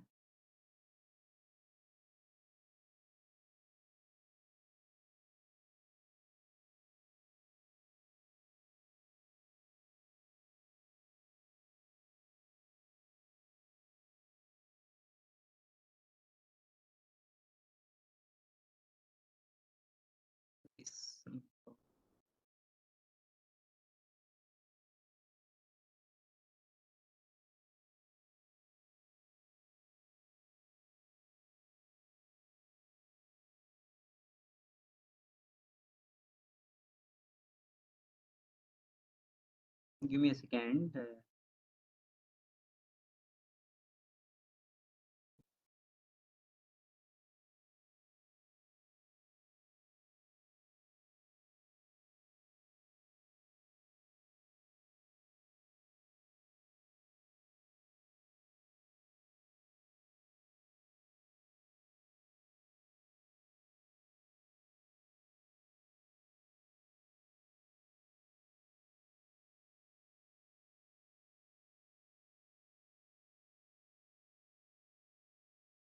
No, earlier this file was opening. Okay, let me check it later.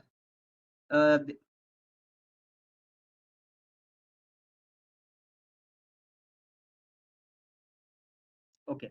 So if you're going for finance, then you'll have to pay only the processing fee of 25K, the caution deposit of 10,000 But however, you will have to pay at least 50% sponsorship to IEEE. You have to include the treasurer compulsorily if you're going for financial co-sponsorship. There are other conditions that the organization must be conducting the conference from past 5 years, and there have to be at least 100 student members and 10 professional members. So all these conditions are mentioned there. Even it is mentioned in the website. That image is not opening. I can show it to you later. And then next is the conference start date. As we told earlier, it is suggested to plan the conference at least 9 months in advance. So mention the start date of the conference, end date of the conference. Next is website. The website must be hosted and it must be all present. The website, that is, it should contain information, call for papers, the registration fee, among other things which are important. In the committees, you should include, say, organizing committee. Sometimes we see that there is no differentiation. It's just a committee would be mentioned.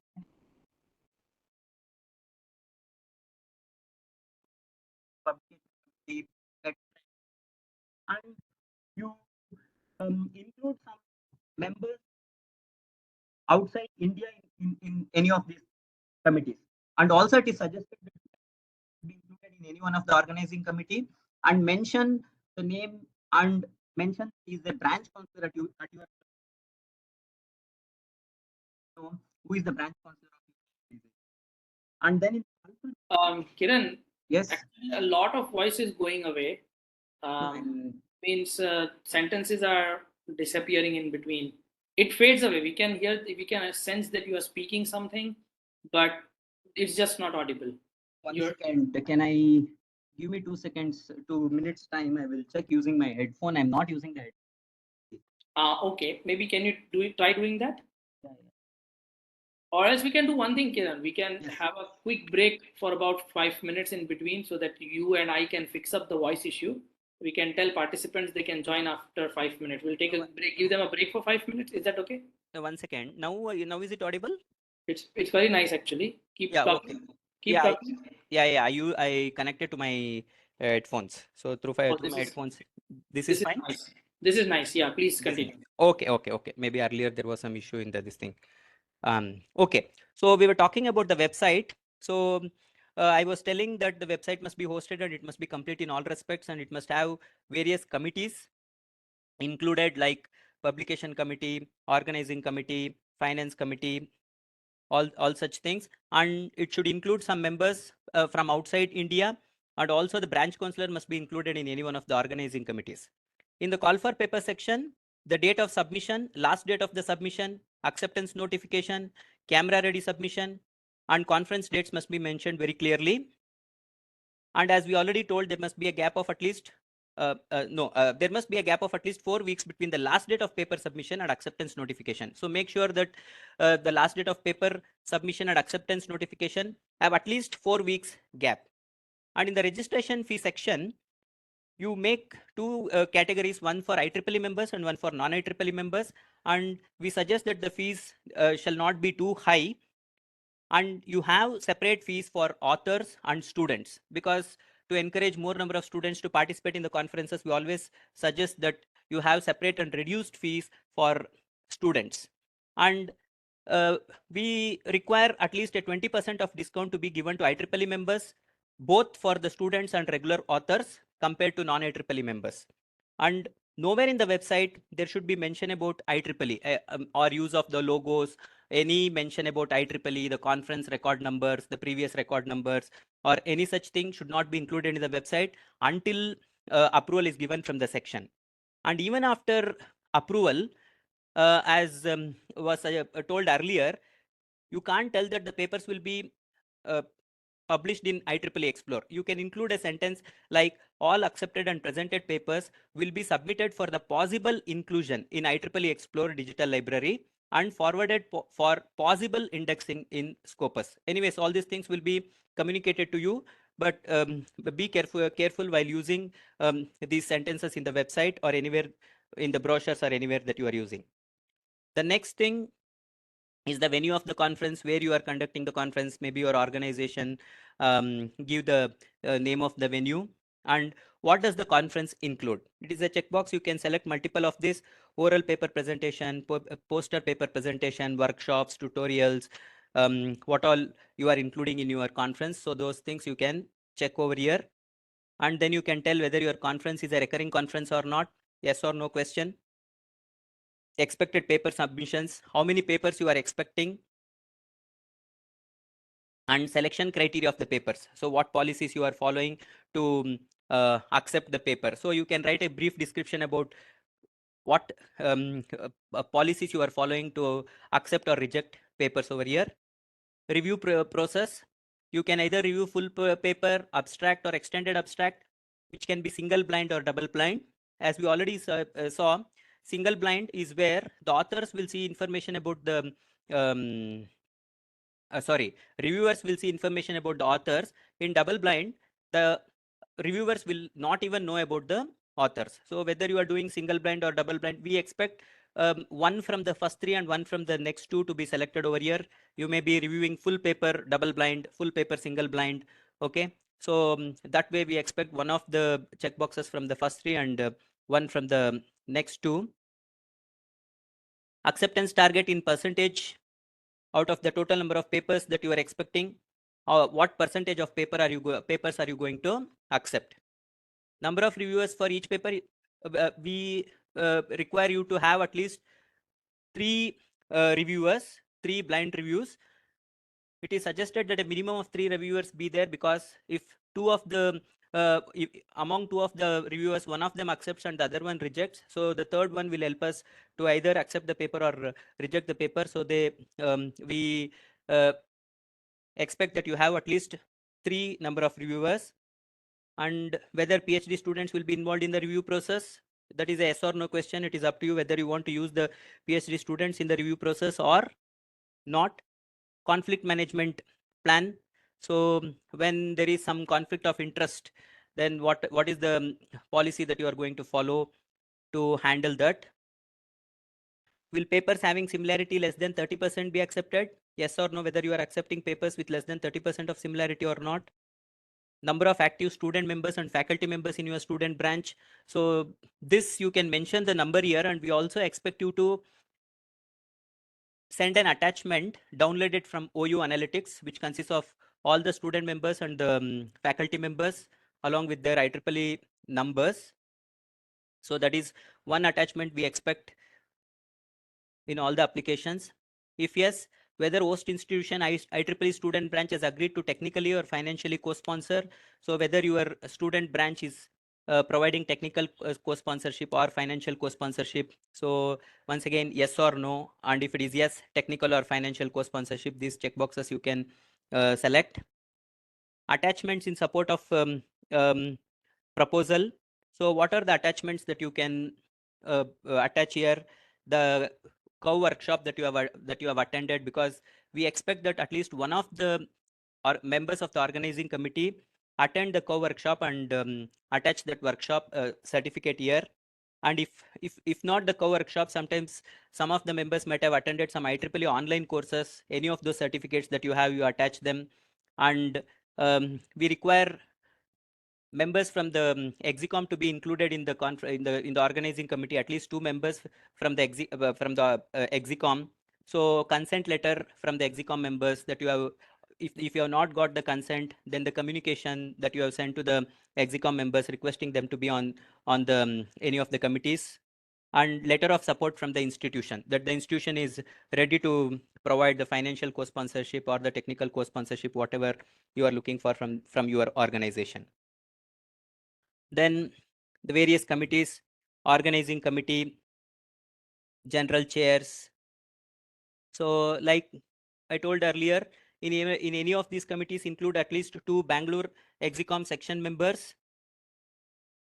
Consent must be obtained from them before including their names. Their designations must be included properly in the website, and you have to take consent from other members also who are acting as co-chairs or co-organizers.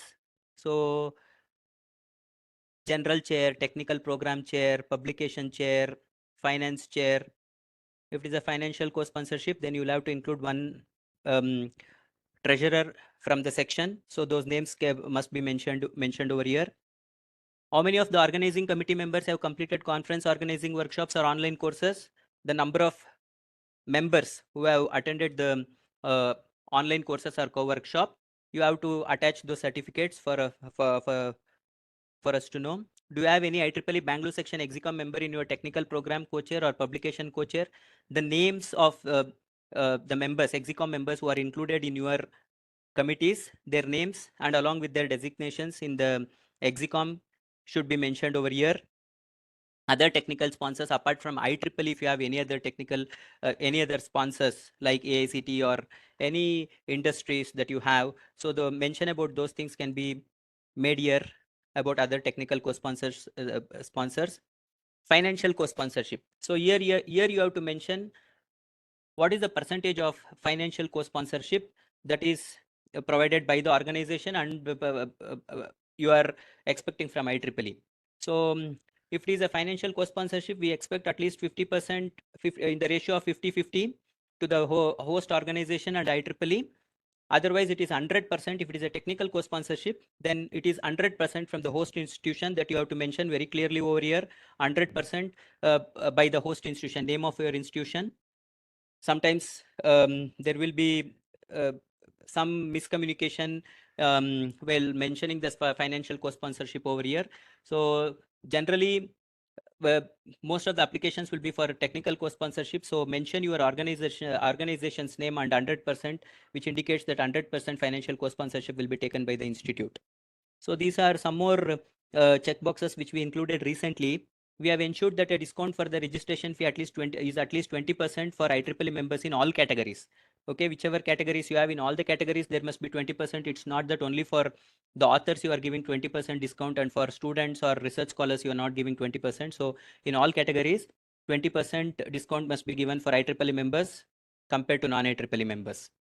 We have ensured that the gap between last date of submission of papers and acceptance or rejection date is at least 1 month. So that, as I told earlier, here we have given a checkbox so that you can make sure that you keep a gap of at least 1 month between the last date of submission and acceptance. So give your institution name, address and GST number. This will be needed for us to raise the invoice after your application has been reviewed and it is finally accepted. So after filling this last field, you click on the send button, the application will be submitted. We will review, and if there are any clarifications, we'll ask for clarifications. You can reply to those clarifications. Once all the clarifications are done, your application will be finally approved. This may take some time. That is the reason why we require you to have at least 9 months gap, because we may not review the applications on a day-to-day basis. So you need to have enough time. And whenever we write something, a mail will be sent to you in this regard. But sometimes we have heard from the organizers that they have not got mail. So one thing what you can do is you can keep regularly checking by logging into the portal to see if we have written any comments regarding your application, and you can answer to the queries that we have raised. And also, when we finally give the approval for paying the fees, like I told earlier, 25,000, 1 lakh, 10,000, all these fees, once you pay, it is better that you attach those receipts to us, so that it will be easier for us to know that you have paid the application processing fees, and we can process the application. That's it from my side. I think I've covered all those points that I need to tell. Thank you. Yeah, one second. I'm sorry. This file opening now, the one that you were trying to open. Yeah. it has opened now. Can you see can you see it? I am at least not able to see. I'm not sure about other participants. It's a gray screen for me. That's it. I don't see anything here. Maybe it's just my issue. I can see the form. I can see the form. Wait, now it came. Can you go back again? Some purple color. Yeah. Rules for financial co-sponsorship. Can you open that page? It came for a second and went away, but I can't see it right now. One second. Now? maybe you did not share the whole screen. Maybe you just shared the browser. One You second, want I to go will to stop sharing and I will yeah, once again share. reshare as a screen. Is that a separate PDF file that you're trying to open? That is an image JPEG file. Okay, then probably that's the reason that it's not coming. Yeah. And now I think it's visible. Yes, it is visible now. Yeah, thank you. Okay. Yeah, sorry for that. So now these are the rules for financial co-sponsorship. The student branch should be active and long-standing from at least 5 years of existence. So this I told earlier also, the student branch must be active from at least 5 years, and it should have done at least 20 activities per year as part of the SB and should have at least 100 active IEEE student members and 10 faculty or professional members. The proposed conference should be a flagship conference and should have been conducted at least 3 times before FCS. So if you have not conducted at least 3 times, please don't ask for FCS because you may not get FCS. It's better that you go for technical co-sponsorship. The financial status or book of accounts of previous conference should be healthy, which has to be shared with the section. The FCS ratio between section and SB will be decided during execution of MOU. The TPC chairs and organizing chairs should have at least 10 quality publications, IEEE indexed in Scopus or Web of Science. The college should be at least 10 years old and the management or principal should support the conference financially. The above terms and conditions are indicative and can be changed from time to time. Mere satisfactory of the above rules don't indicate the FCS is approved. Still, the committee has rights to approve or disapprove the conference. Okay, so this also we can share it with you. So you go through the terms and conditions properly, and depending on that you fill the application form. Keep all these things ready beforehand before you start filling the application, so that you can fill the application quickly. That's it for from my side. Thank you for giving me an opportunity for this session. If any queries are there, maybe I'll take it in the chat box. Yeah, there are already some queries. Maybe you can take it, Kiran, in the chat box. And Yeah. thanks so much for the last minute shift, and thank you for agreeing. That's okay. Thank you. Thank you. Yeah. So all the participants, I request you to stay back, but we can take a quick 2-minute break, 2 to 3 minutes break, not more than that, since we are running a bit behind schedule.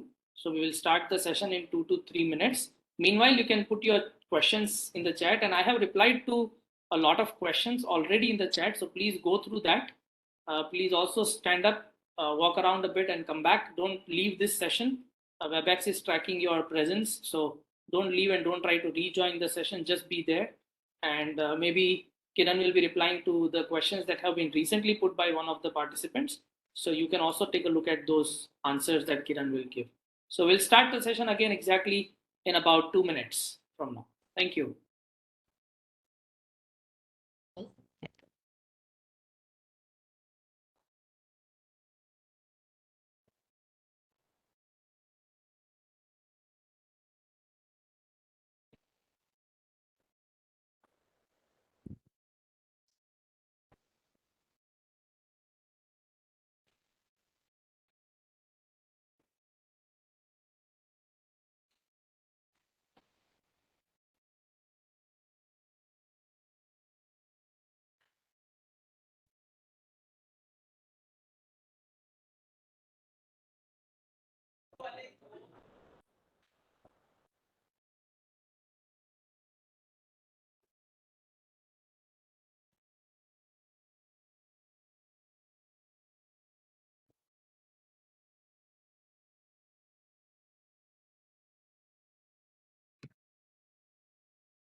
So meanwhile, Ramakrishnan sir, shall I make you the presenter so that you can start sharing the screen and we can check it by the time we have participants coming in? Sure. Yeah, I just made you the presenter. Can you check? Yeah, I will share my screen.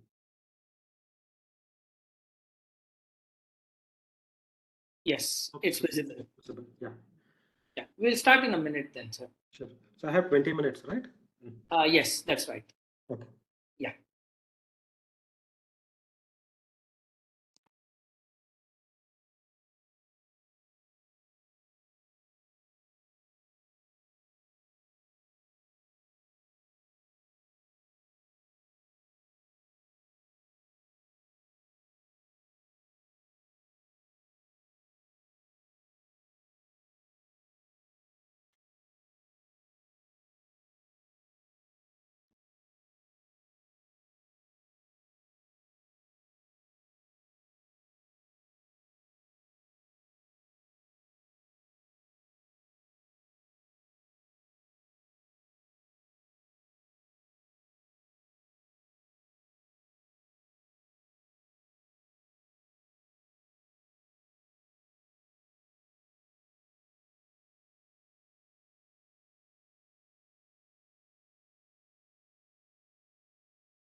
I think we can get started, sir.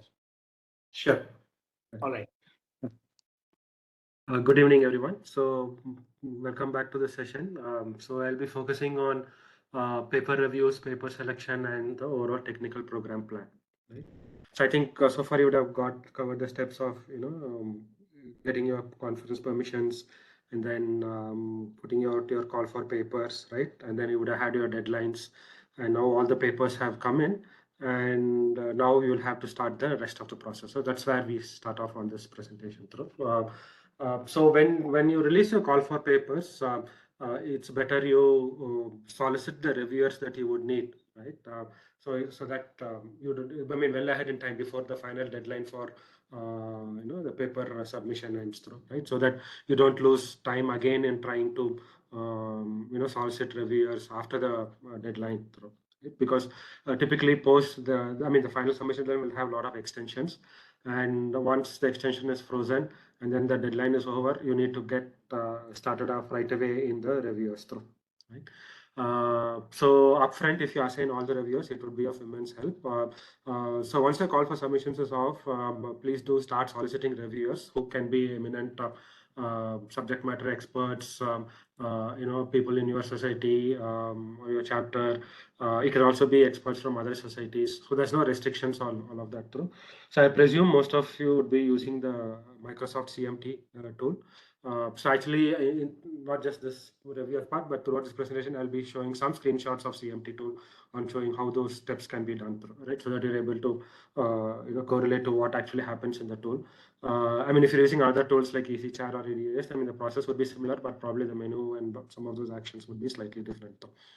Right. So please do solicit reviewers, and when you're soliciting reviewers, please do make sure that you indicate to them that, hey, there is this period of 1 month or 6 weeks or a month and a half for which you need to make yourself available to review at least 5 to 6 papers, right? And IEEE demands that the quality of the review comments are kind of good, right? It should not be pretty shallow one-line reviews and things like that. So there are a set of guidelines that you need to indicate to your reviewers. So please do make sure that your reviewers whom you're soliciting are aware of those guidelines and they are adhere to those reviewer guidelines. Subsequently, we'll just walk through some of those guidelines through.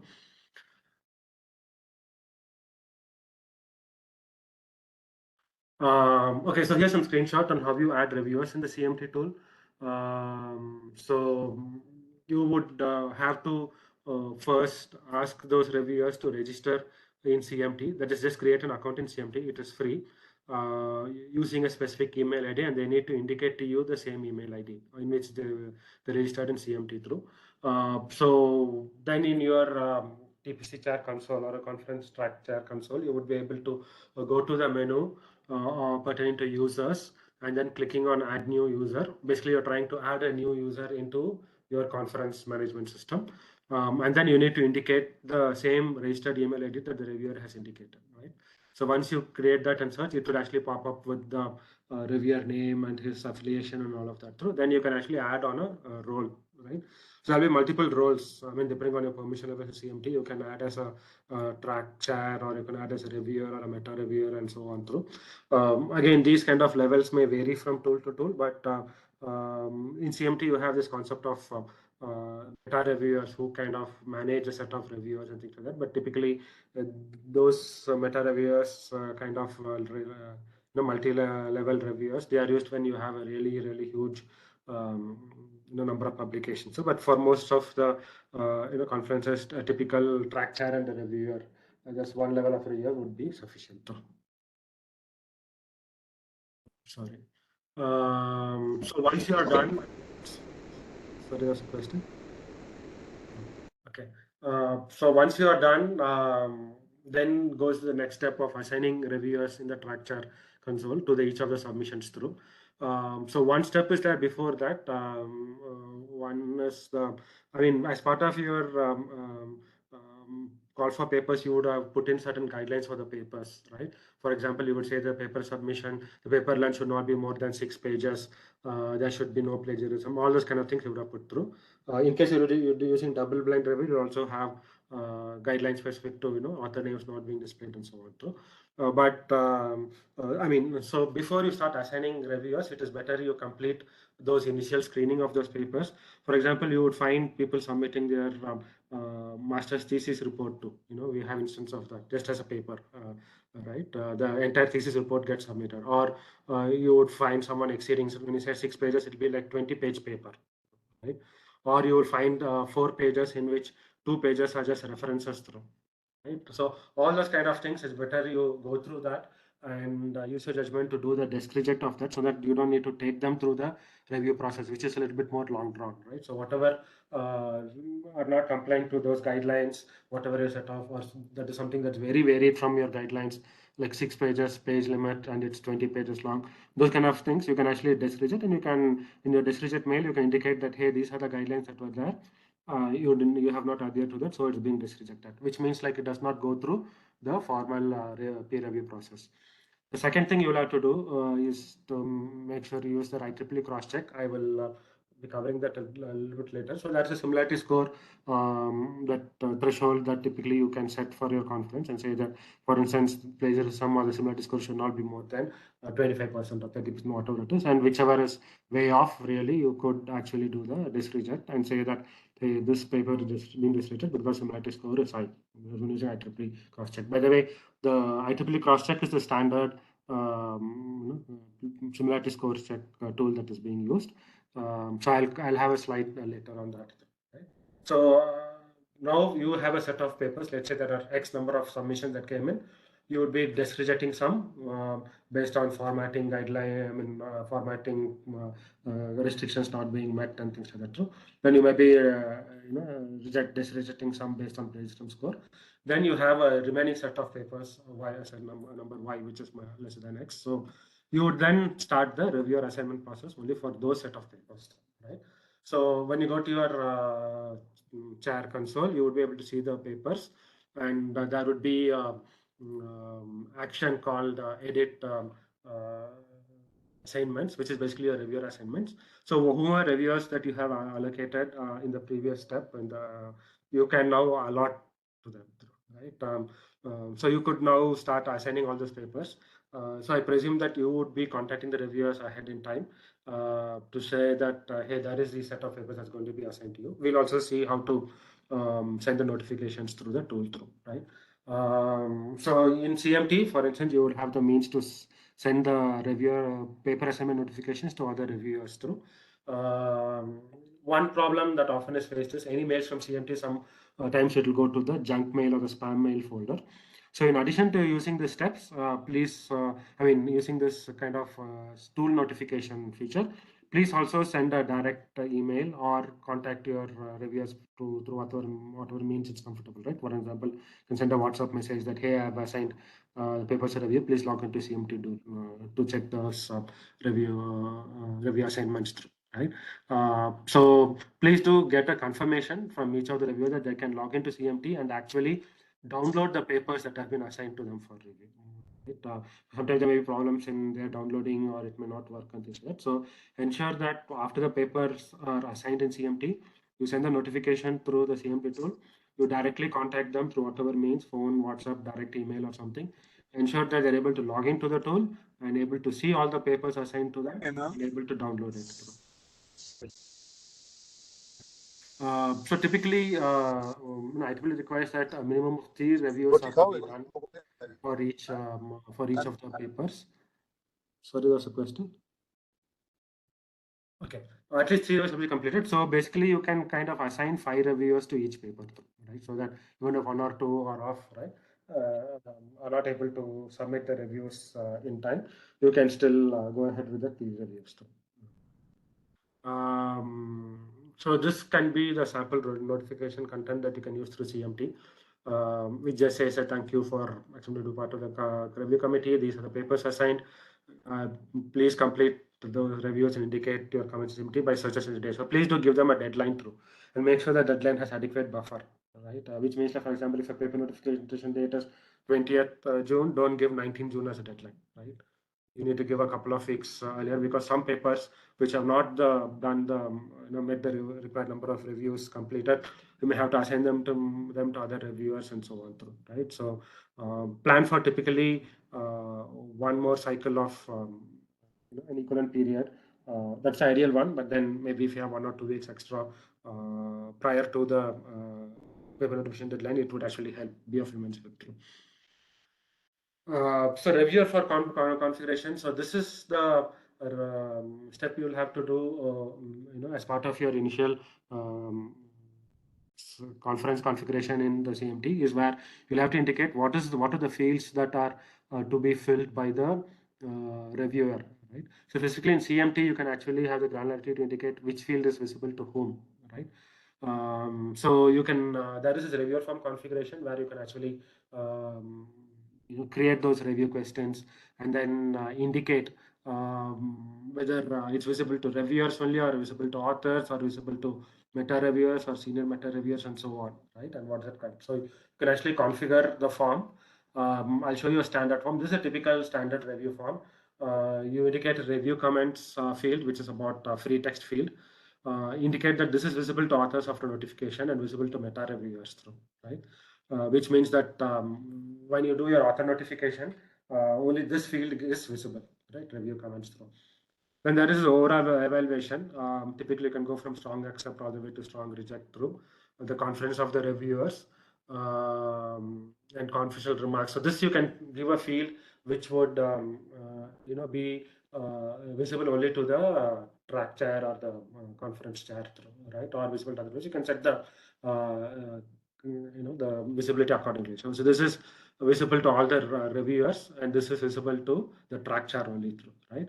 And then this is a key thing where the reviewer agrees that he does not have any conflict of interest with this submission through. So he has explicitly clicked that. So ensure that all the review forms have this field that each reviewer has to sign off saying that, this sign off in the sense like you have to tick this and then submit it through, right? So some of you may have a question in terms of, say, why is strong accept, weak accept, not visible to authors? Yeah, you can make it visible to authors, but one best practice is have this. You would then have questions like, "Hey, my paper has got 1 accept and 2 weak accept. Why you still rejected it?" or things like that, right? So, as a track chair or a conference chair, you would be taking decisions based on the number of program slots available, the confidence of the reviewers in each of the review comments. For example, let's say there are 4 review comments that have come in. Maybe 1 or 2 are pretty shallow, but there may be one person who has a strong reject because he's an expert in the field and he has found out a really serious flaw in that group. So you might still go ahead and you might take a consideration to reject that paper through. But then these review ratings of individual reviewers, that the 2 reviewers gave weak accept and 1 reviewer gave strong reject, that if it's not sent to the authors, you will again you don't need to face the other questions through, right? So generally, as a good practice, it's better to have only the review comments so that the decision is still left to you based on your rationality of the depth of the review comments and also how good the paper is. So here are some guidelines for reviewers. So please do make sure that all the reviewers are adhering to these guidelines and they're familiar with the guidelines. You can in fact have a conference call with your reviewers and then walk them through the guidelines and explain to them in case there are any queries or comments through, right? So please do make sure that the reviews are not shallow reviewers, and any reviewer who has a conflict of interest with the paper that's being assigned, he has to actually reject that review, saying that decline that review, sorry, saying that I have a conflict of interest, so I should not review it. Right? And typically for conferences, we don't encourage pure literature survey papers. You could indicate that in your call for submissions itself that the paper needs to contain some original contribution and an improvement to the field. It should not be a literature review paper, because typically literature papers are targeted for journals where they comprehensively review through and they have enough number of pages to do in-depth analysis through, right? So just a plain literature review paper, please don't encourage those submissions, and you can actually just reject them through.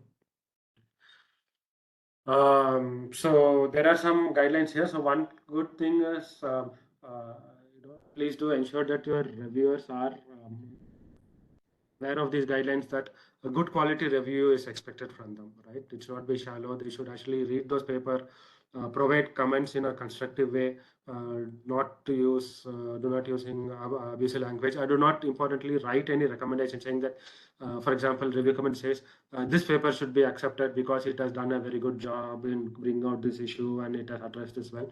Yeah, it would have done that well, but then the recommendation from the reviewer is not being asked in the review comments, right? So they need to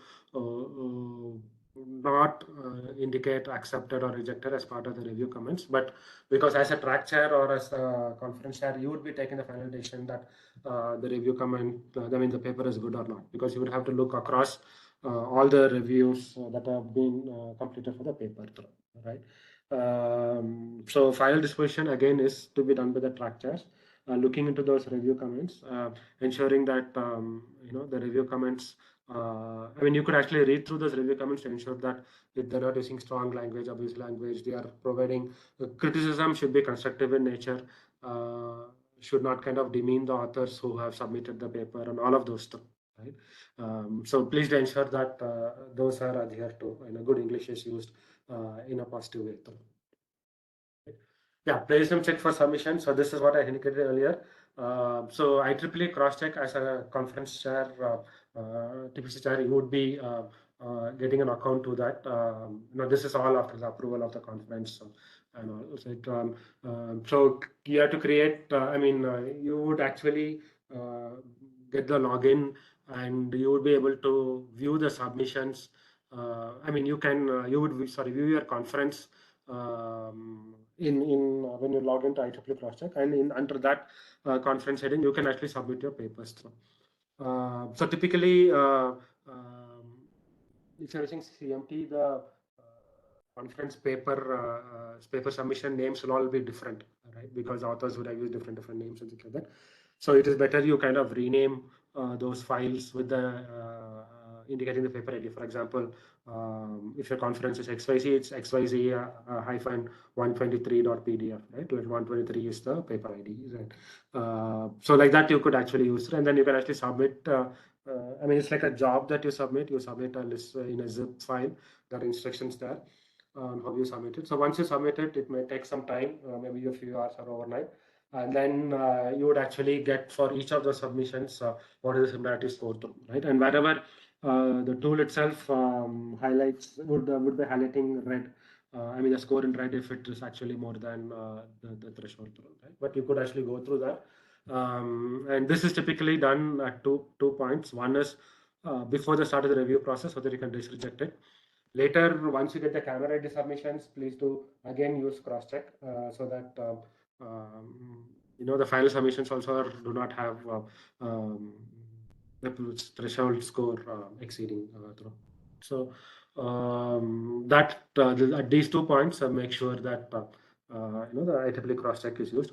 Again, you might when you do the reject or rejection like that, authors may come back saying that, hey, I used Turnitin or I used something else, and the similarity score is lesser. How can you kind of say the similarity score is higher and things like that? The standard reply is for IEEE conferences, we have to use IEEE standard, that is the cross-check, right? We can't use different tools through. So the cross-check is to be the single tool that is to be used to check the similarity scores through. So once you're done with your review comments and you have got all the review comments done through, I mean, there will be some papers who have not met the minimum 3 reviews done through. So that's where your buffer between the review completion and the paper notification, that would be of immense help through.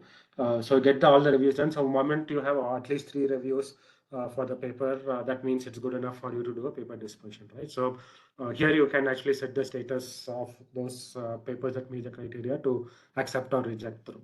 Right? Typically, you would not have a revision or things like that. This reject you would have used much earlier prior to the reviewer formal review processes have kick-started through, right? So I think the bottom I just highlighted the statement that you will have to use.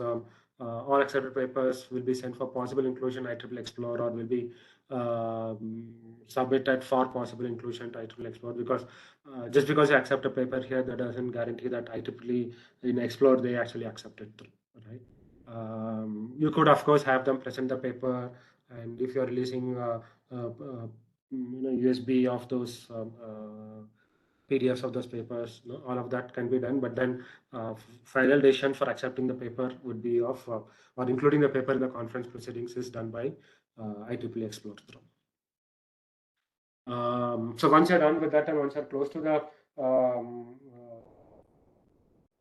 the conference, that is, here have paper authors have submitted their camera ready paper, they have used PDF Express, cleared the submissions, then they have submitted the copyright and all of that through. Then you can actually do the session planning in CMT itself, or you can do it outside. But in CMT, advantage you can do is you would ensure that you are not allocating a paper, a single paper, to more than 2 sessions in your conference room, because you're doing manually. There is some possibility of manual errors creeping in, but then here in CMT you can again configure various sessions. So just a snapshot here. I mean, what we have done one of the conferences, you try to name the sessions based on the day, the hall, and the session through, right? If you're having parallel tracks, say 3 parallel tracks, you can generically number them as hall 1, hall 2, hall 3. So D1, H1, S2 would mean in day 1, hall 1, session 2, right? And you can actually configure such sessions in CMT. And then you can actually enable the presentations and allocate those presentations. For example, paper ID 25 is allocated to the day 2, hall 1, session 2, right? And it's of, you're giving a 20 minutes duration for that, it belongs to this track. So like that, you could actually assign through. And then once you're done with that, you would actually, CMT will let you generate this report which says, in all of these sessions, these are the papers that are being presented. So your overall program plan, how you structure typically is, you would have a plenary hall or a main auditorium hall or something like that. And then you would have parallel track halls, right? So plenary hall is where you have the inaugurals, the chief guest, keynote addresses, and then one or more plenary sessions where the plenary talks happen through. And then you would then split into parallel tracks for the paper presentations or any additional talks that you would have that is specific to each of those tracks through. So here in this case, you can see there is 3 halls, hall 1, hall 2, hall 3, and then you have the track papers. And then at the end, you would have a closing plenary or a validatory function. Right? Again, depending on the number of days of this program, this gets replicated. For example, if it's a 2-day conference, you can begin on day 1 with the inaugural and plenary, and then afternoon break into halls. Then the second day, you can again begin with 1 or 2 plenary and then break into halls. And the evening, you can have the closing validatory function and then end the 2-day conference. Right? But this is the overall structure. Typically, paper presentations, you try to keep it 15 minutes. And if there is time that is possible, you can allot for question answers. But typically, make sure that 15 minutes is available for each paper through, so that authors are given some quality time to present their work through. And some conferences you would have to opt to have tutorials. So tutorials you can again have pre or post conference, or even during the conference using one of the tracks through. It all depends on the way you plan your program through. Each of the sessions you can have your session chairs, or the track chairs can be session chairs who are introducing the paper, calling out the paper and the paper title and the authors, and then keeping the time, and then moderating the Q&A session. And then going on to the next paper that is slotted through, right? So while you are actually organizing this, typically now we are mostly back to physical conferences. So please do keep a track of which papers are getting presented through, right? So typically in the call for submission, we would have clearly indicated that all authors of accelerated papers must register and present their paper in the conference, right? So typically if it's a hybrid or it's a physical conference, it is recommended that you request the authors to come and physically present it. Of course, there are still some pure virtual conferences in which virtually they just log in through Zoom or Teams or WebEx and present. But then please do ensure that the papers are presented through. So I think that's all about the technical program plan. I think that's all I had through. Any queries, comments, or I should and reply also in the chat if there are some comments. Yeah, there are some questions in the chat. What I'm doing is I'm answering them. Maybe you can also join me and we can together answer them in the chat.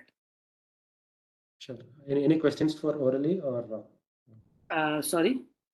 Any oral questions I need to take now or no? No, I think we can take it towards the end because these are pretty simple questions in the sense like what kind of plagiarism percentage to. So I'm handling them in the chat. Sure, I don't think there was any question that requires oral answer for now. Sure. But if there are any questions, then we will take it maybe at the end, if that's okay. Sure. So thank you then. Thank you for the. Thank you, Ramakrishnan sir, and thank you also for adjusting the time on the last minute request. Thank you so much for that as well. No problem. Yeah. So we will move forward to the last two sessions. First one will be by Chengappa, who will talk about how to form different conference committees, and then we'll have Chandrakant Kumar sir telling us how to work on the proceedings. So Chengappa, is that okay? Shall I go ahead and share the screen? Yes, please. Hope so. I am coming through good and you can hear me loud and clear. I can hear you loud and clear. I can definitely hear you. Yeah. Thank you. Thank you, Mohit. Yeah. So, yeah, the slides are up.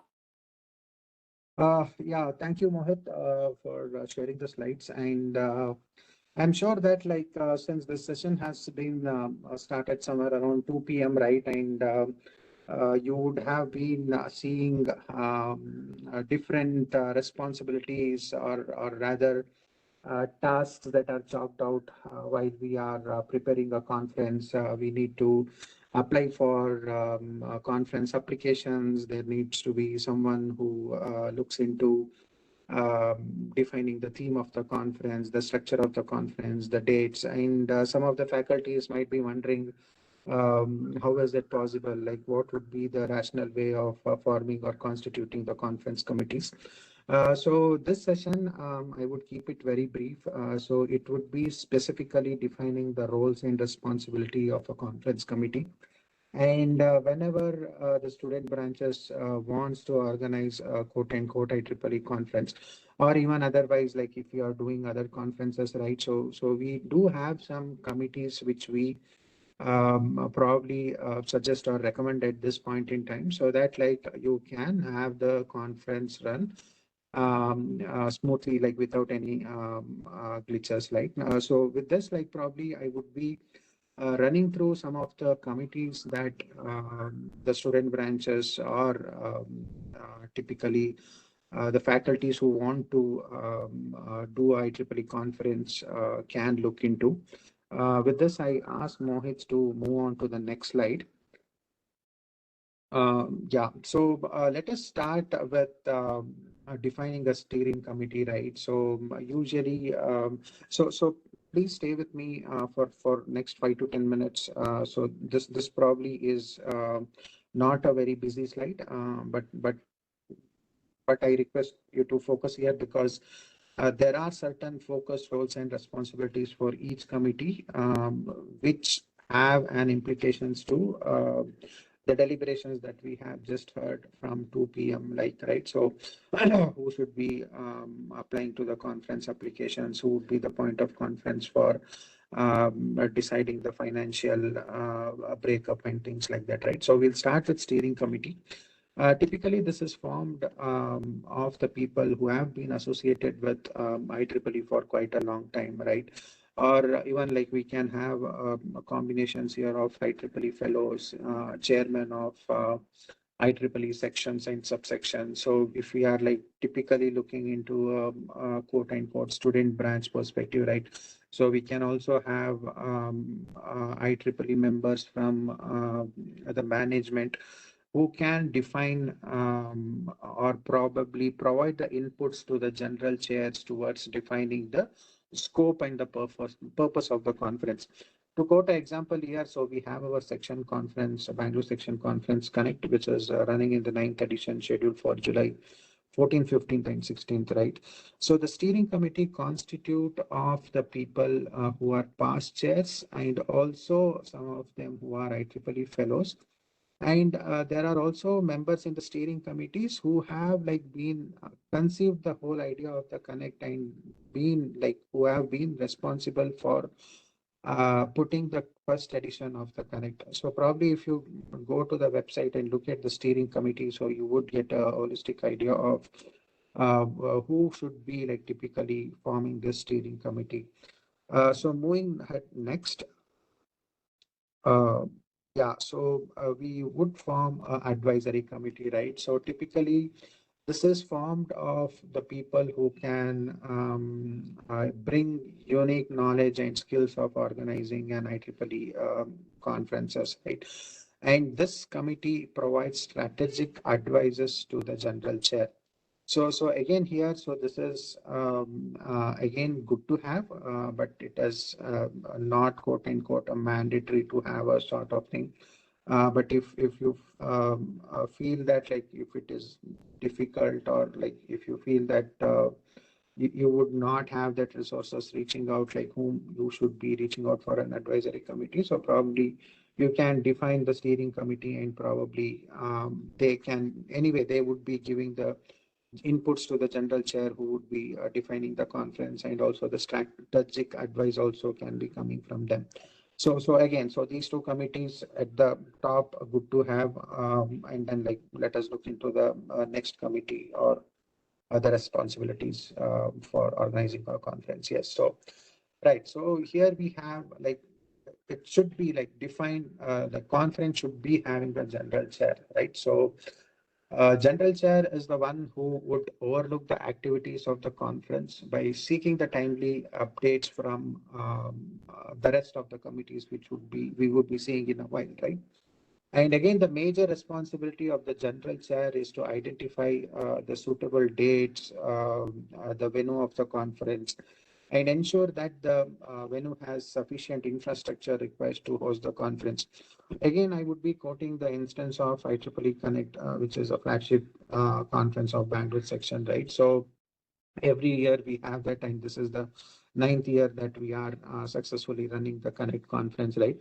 So each year, so we plan well in advance. So for this year's conference, we started the planning sometime back in June, July, that is 2022. So the planning for Connect 2023 started in June, July 2022.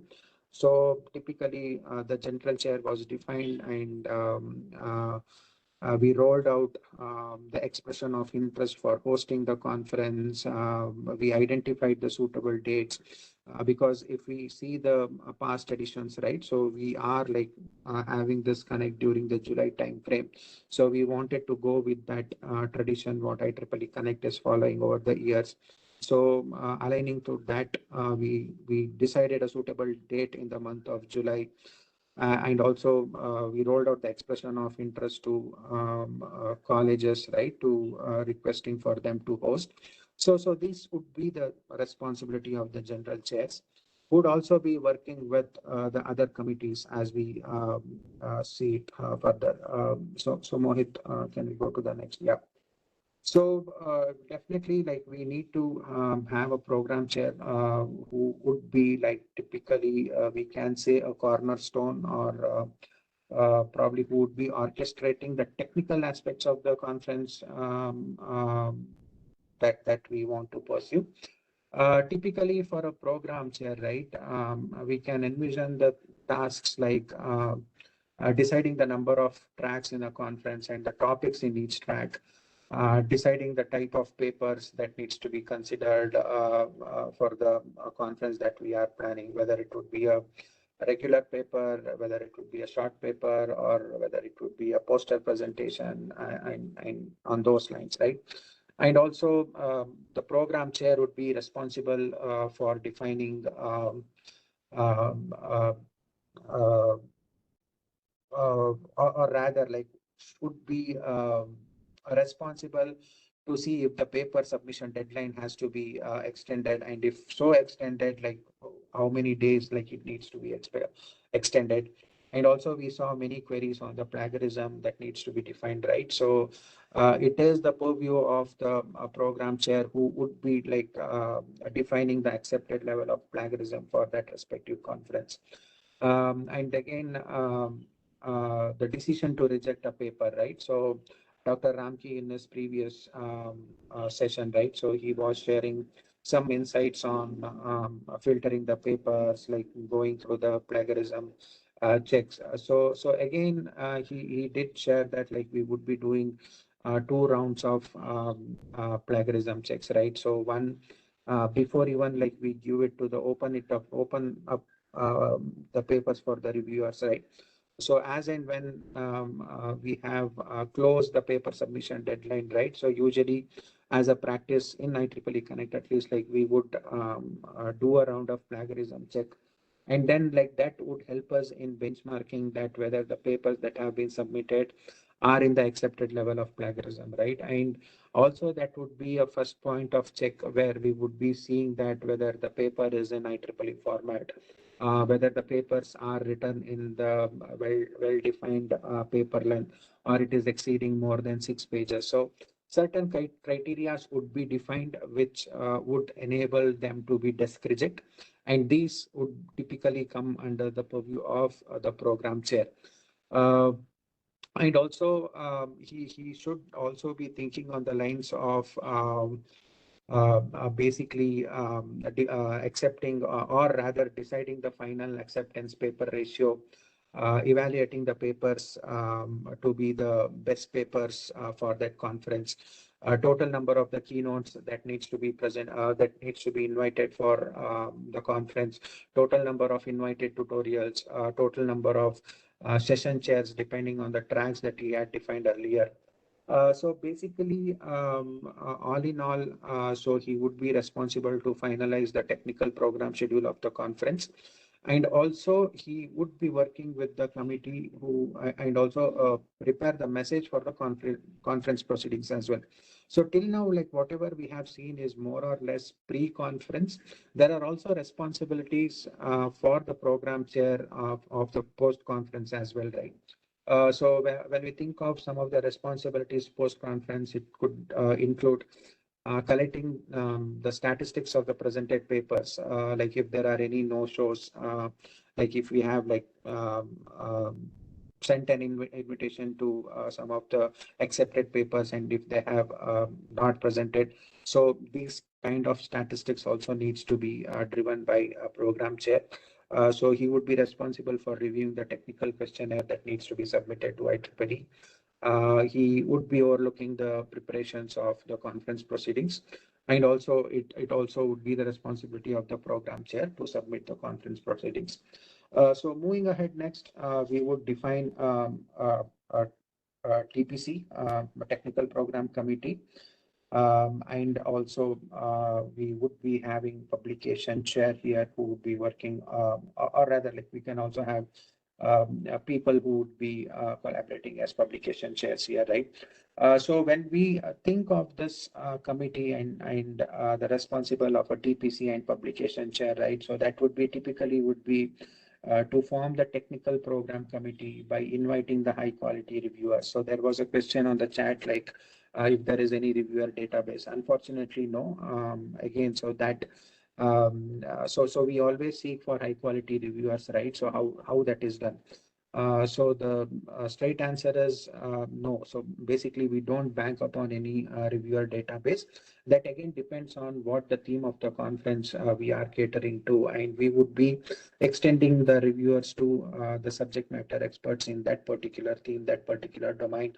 And again, that comes under the purview of the TPC chair to see that we are inviting high quality reviewers to review the papers for this particular conference.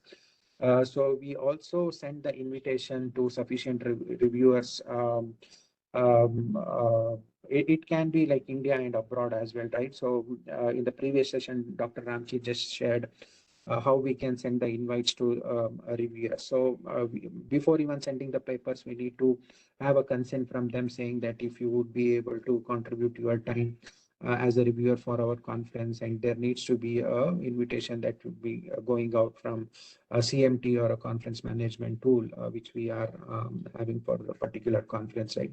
So that again would be the charter of the TPC chair. So again, we did see that before even like filing the applications and conference preparations, right? So we need to have a conference management tool account, which would aid us to accept the papers and basically navigate through the nitty-gritties of paper review and acceptance criteria. So essentially creating a conference management tool, submitting the conference application to IEEE, submitting IEEE publications form after the conference is approved by IEEE, register conference on IEEE PDF Express portal, registering the conference ECF portal, the electronic copyright form, registering the conference for IEEE cross-check portal again, which plays a role in plagiarism check, right? So these are like broadly some of the responsibilities of the TPC chair. And also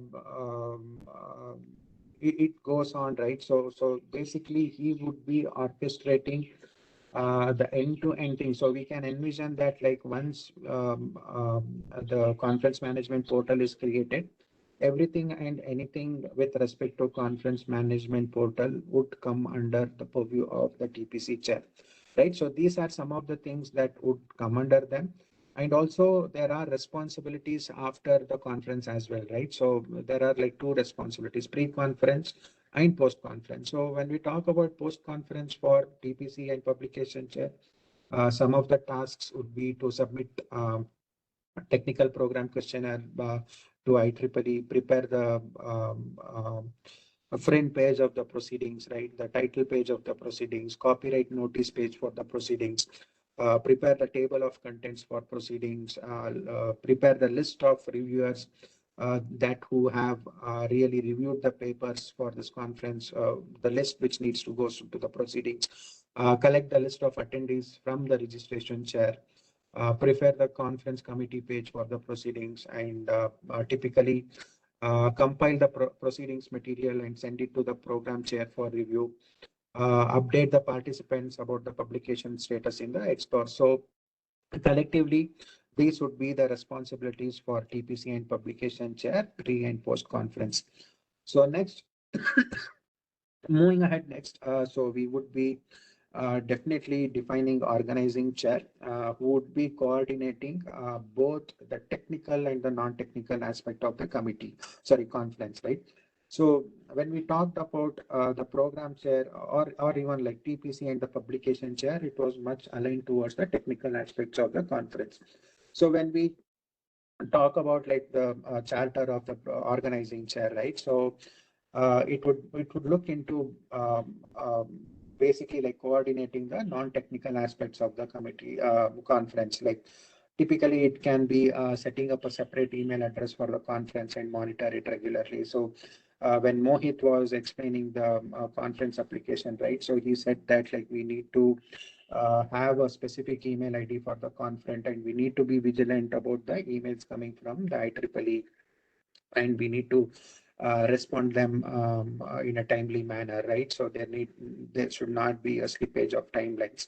So basically, organizing chair would be like responsible to set up that process in place and monitor that email address, and ensures that the same email address is used for publicity to avoid confusion, and pass on these email queries to the respective chairs that they are ensured to resolve. So I also remember Dr. Mohit stressing on the point that there needs to be a point of contact who can like monitor this email, and then like he may not be having the questions answers to all the questions, right? But he should be responsible for directing the email queries to the respective chairs, seek the answers, and then like responding back to the queries that they have received.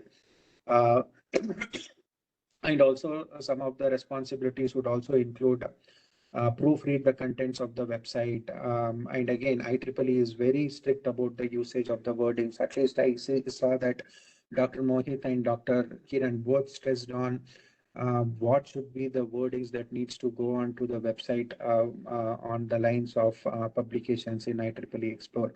So organizing chair needs to be vigilant of this and take into consideration uh, the contents going into the website, the contents going into the sponsorship brochure, the contents going into the certificates, banner, and other conference related artifacts. So he or she would also be responsible for queries from the interested sponsors and see that they are carefully addressed. Uh, and also he would be the point of contact, or rather like have that responsibility to closely work with all the committees that we would be defining here, right, to work closely for the smooth functioning of the conference. So post conference, like probably the conference organizing chair, right, so he can the responsibility I see would be like thanking all the sponsors, all the reviewers, speakers, and send an email thanking for their contributions for that particular respective conference. So moving ahead next, like we would be defining a finance committee headed by a finance chair. So here again, hosting a IEEE conference requires, like we all know, requires significant amount of financial oversight as well, right? So depending on the size of the conference, a committee would be definitely necessary to ensure that all financial, tax, and audit requirements are met. And some of these requirements, including would involve establishing a separate conference bank accounts, financial reports, expenses, budgeting, and so on and so forth, right? So some of the responsibilities here would be like we always recommend to open a specific bank account for that particular conference, so that like we can log all the budget and expenses, and then we also close the account after like we have like logically concluded the conference, right? And this would be the committee under finance chair who would be finalizing the registrations fees for different categories of authors and attendees, who would be like confirming the payments of authors, attendees with TPC and publication chairs, confirm the payments from sponsors with the sponsorship chair. He would also be preparing the final list of registered authors and attendees depending on their registration status. So here, like we, depending on the financial status, right? So he would be, or this committee would also be responsible for deciding the budget for the registration kit, budget for the food arrangement, if there is any honorarium that we need to be provided for the speakers or the session chair. So the budget for the mementos, the responsibility of preparing the fees receipts that needs to be provided to the authors and attendees during the conference. And post-conference, prepare a financial report for the conference, which we would be probably needing to send to the IEEE. And also post-conference, settle the profit and loss with the IEEE to Bangalore section and close the account, if in case like we have or they have like taken financial co-sponsorship. So next in the order, we have defined sponsorship chairs. Again, so as the name suggests, it be like looking into the potential sponsors and asking for financial aid for that particular conference. And again, this committee or the chair that we define would be closely working with the finance chair responsible for defining the different sponsorship packages to reach out to the sponsors, define the single point of contact for the sponsors, take their requirements, and see what in return we can give them from conference organizers standpoint to aid in their sponsorship amount. Ensure that the venue has all the requirements that we had promised to the sponsors, right? Say, for example, like setting up of the booth and things like that. So it would be the responsible of the sponsorship chair to see that, like, while we are reaching out to the sponsors, and if we are committing something on the levels of the defined packages, he also needs to close loop in tandem working with the other committees, so to see that these are like closed, and we are in line with whatever we have promised with respect to that particular package. And he also would be responsible to inform the program chair to see that if there can be sponsor specific talks in between of the conference, to ensure that the logos are added in the banner, certificate, proceedings, and kits. And post-conference, the responsibility definitely would be to prepare a conference summary and then send it to sponsors as a thanking note. Next in the order, like, we would be having a publicity chair. So again, the responsibility here would be to prepare the poster or the PDF for call for papers, design the conference brochure for publicity, basically look into the aspects of how the call for papers can be publicized and circulated, right?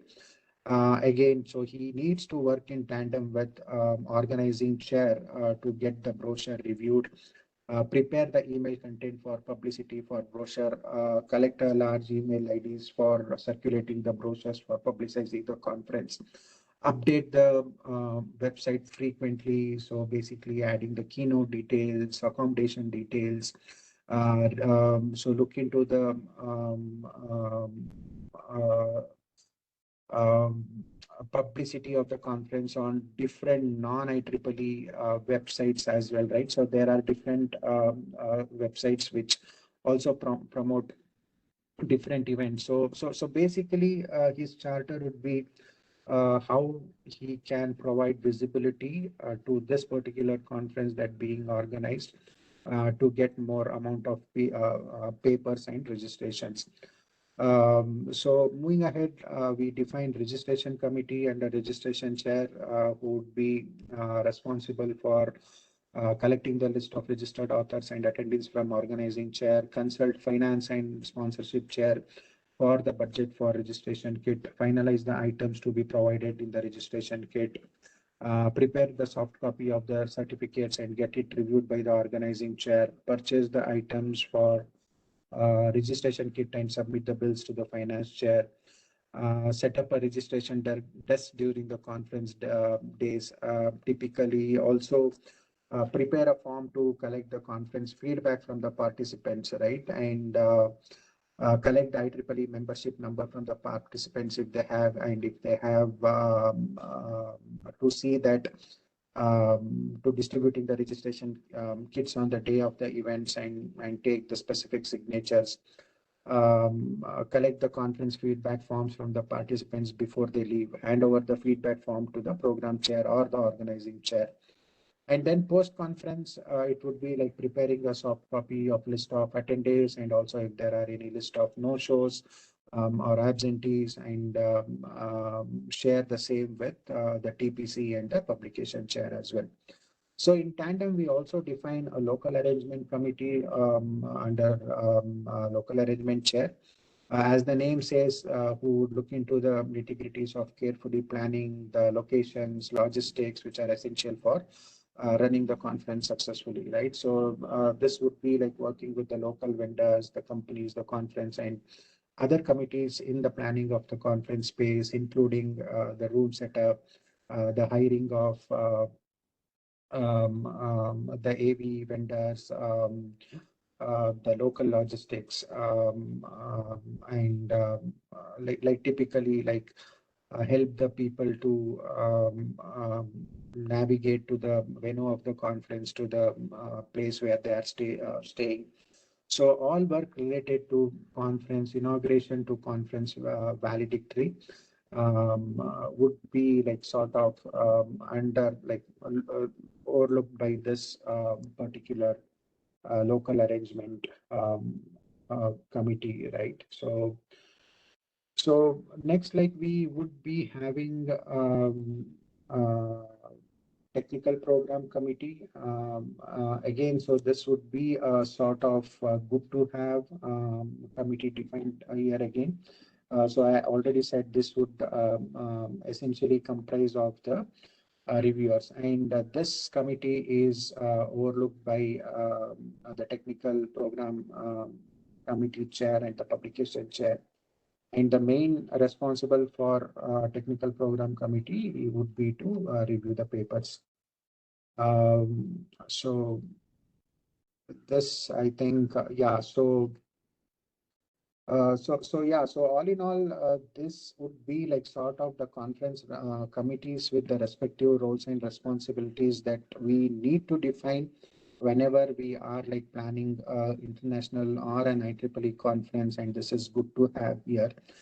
So as you can see here, the unidirectional arrow indicates the responsibility of one committee towards guiding the other committee, and a bidirectional arrow in this representation shows that the two committees should work closely in order to make the conference successful. So most of the times, what we see is even though on paper or website we would be having many committees formed, but it is unfortunate that it is only like one or two people who would be slogging in the respective student branch and colleges to make this conference successful, which should not be the typical case. Probably, I guess that this would be a typical framework that you can start putting in place, engage more of your faculties, and see like how you can collaborate among these committees and make your IEEE conference successful. So with this, I would give back to Dr. Mohit for the next sessions. And if there are any questions, I would be happy to take them on the chat. Great. Thanks, Tengapa, for the detailed presentation. Yeah, I think we can take the questions on the chat. Yeah. I'll move to hand over the session to Chandrakant, sir. Good evening, Dr. Mahit. My slides are visible? Sir, and you are audible also. Yeah. Okay. Thank you.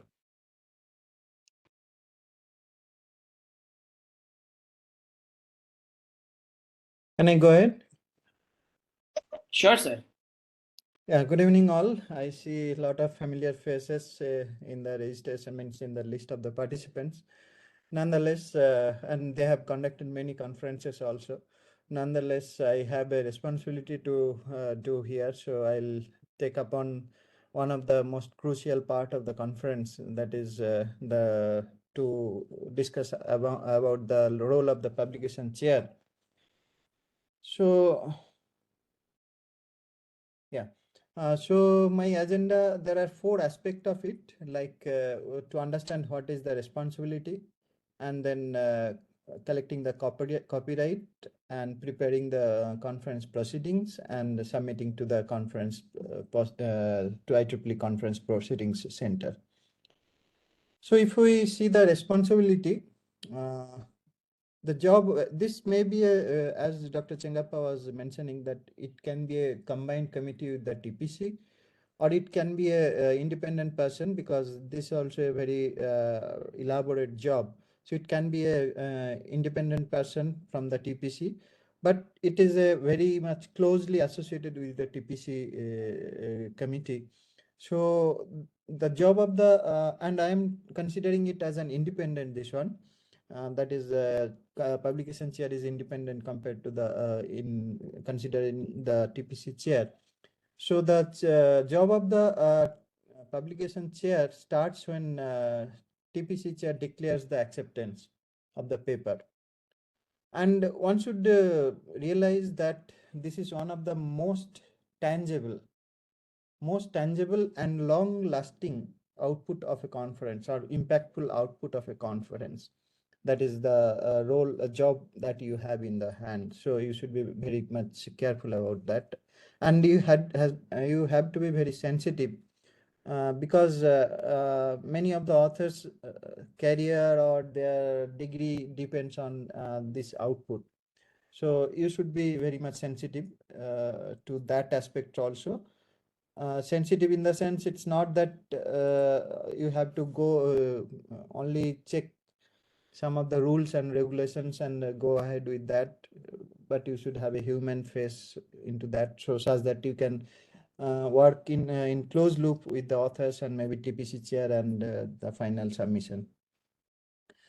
So your job is to carefully identify the final papers that TPC has given a subset of the submitted paper, and you have to identify another subset of those papers that will be submitted to the conference proceedings. So it is not that entire set that TPC has accepted will be put into this one. So there will be significant number of reductions. No increase, of course, it will be reduced, it will be subset. So what we have to check as the final paper is getting uploaded. So formats of the final submission. There will be a lot of you have if you have selected 100 papers for the conference, you will have maybe 20 different formats that is getting submitted, though you have uploaded all the proper formats. So that is the story here we will find. So you have to interact with them. The thing that I was telling, that you have to be very sensitive in the sense if one paper is not as per format, you have all the rights to reject it. But instead of doing that, you may request the author to give an updated paper with the required format. So that is what I was trying to calculate about the previous point, that sensitivity of the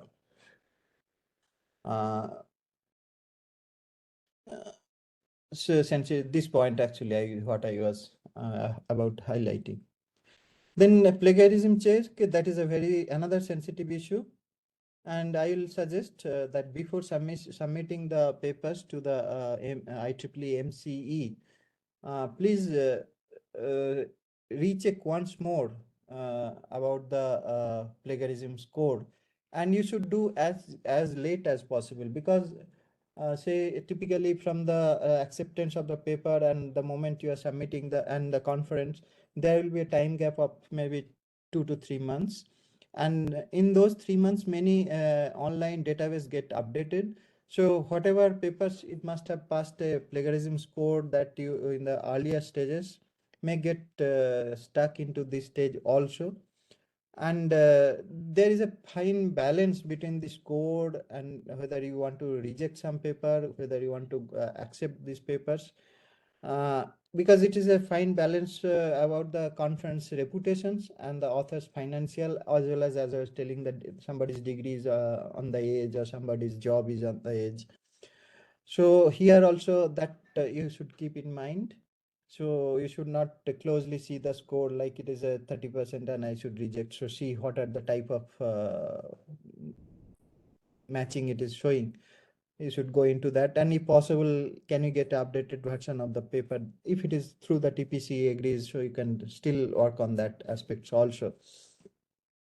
And another most important aspect is confirmation of the copyright, that is to be signed copyright. Without this, we cannot submit any document to IEEE for publishing online or any other place, of course. And you have to get a confirmation from the TPC or program committee that all the papers, whatever is supposed to be put into the IEEE Explored, are presented as per the conference philosophy. Why this as per the conference philosophy is in red? Because earlier we used to have all the papers has to be presented, but now because of this hybrid system, we are sometime we are accepting recorded presentation, sometime online presentation, sometime physical presentation. So this has to be defined before the conference, and you should confirm that as per that record you have as per those policy you have a record of that particular paper has been presented. And you have to release the conference proceeding, that is before the conference. This proceedings goes to all the participants or registered participants of the conference. That may be a printed book. People nowadays avoid the printed book. It may be a soft copy shared in a pen drive or any other format. And most important is timely submitting the proceeding, that whatever final proceedings to MC. And once you submit the proceedings,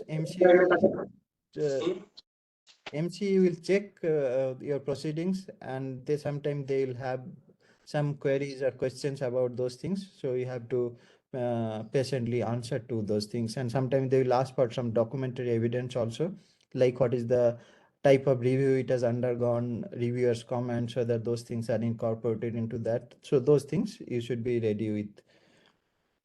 And managing the copyright is one of the most difficult job if you are not doing it online. So always avoid manual copyright business. So it is very easy to integrate this copyright transfer form using IEEE links. So you have to define it in your software that you are using for management of the paper. Like in CMT, you have this particular link.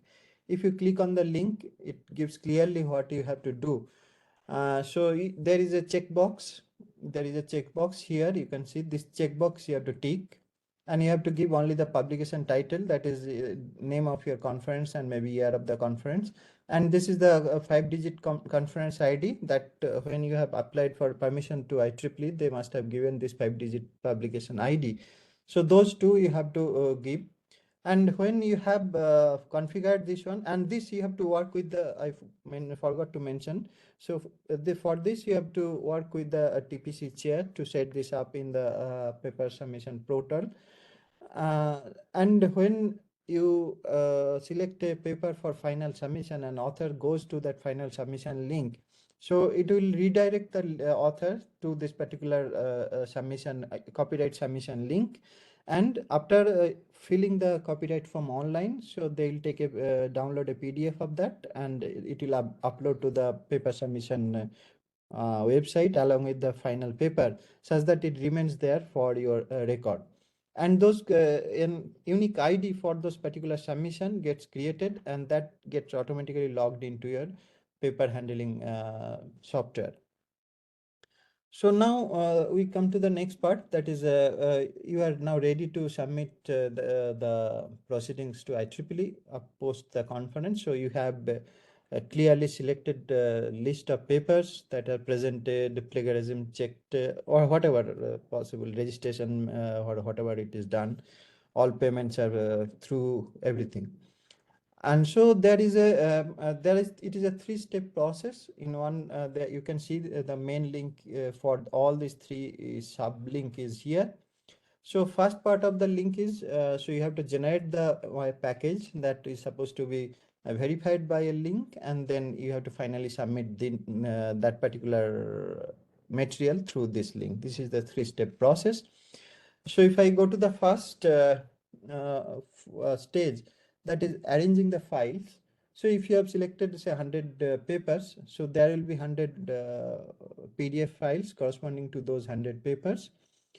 And there will be some few additional links like a table of content, some overview of the conference, or maybe the first page of the conference. So there will be if it's another 4 or 5 files maybe additionally you will be submitting.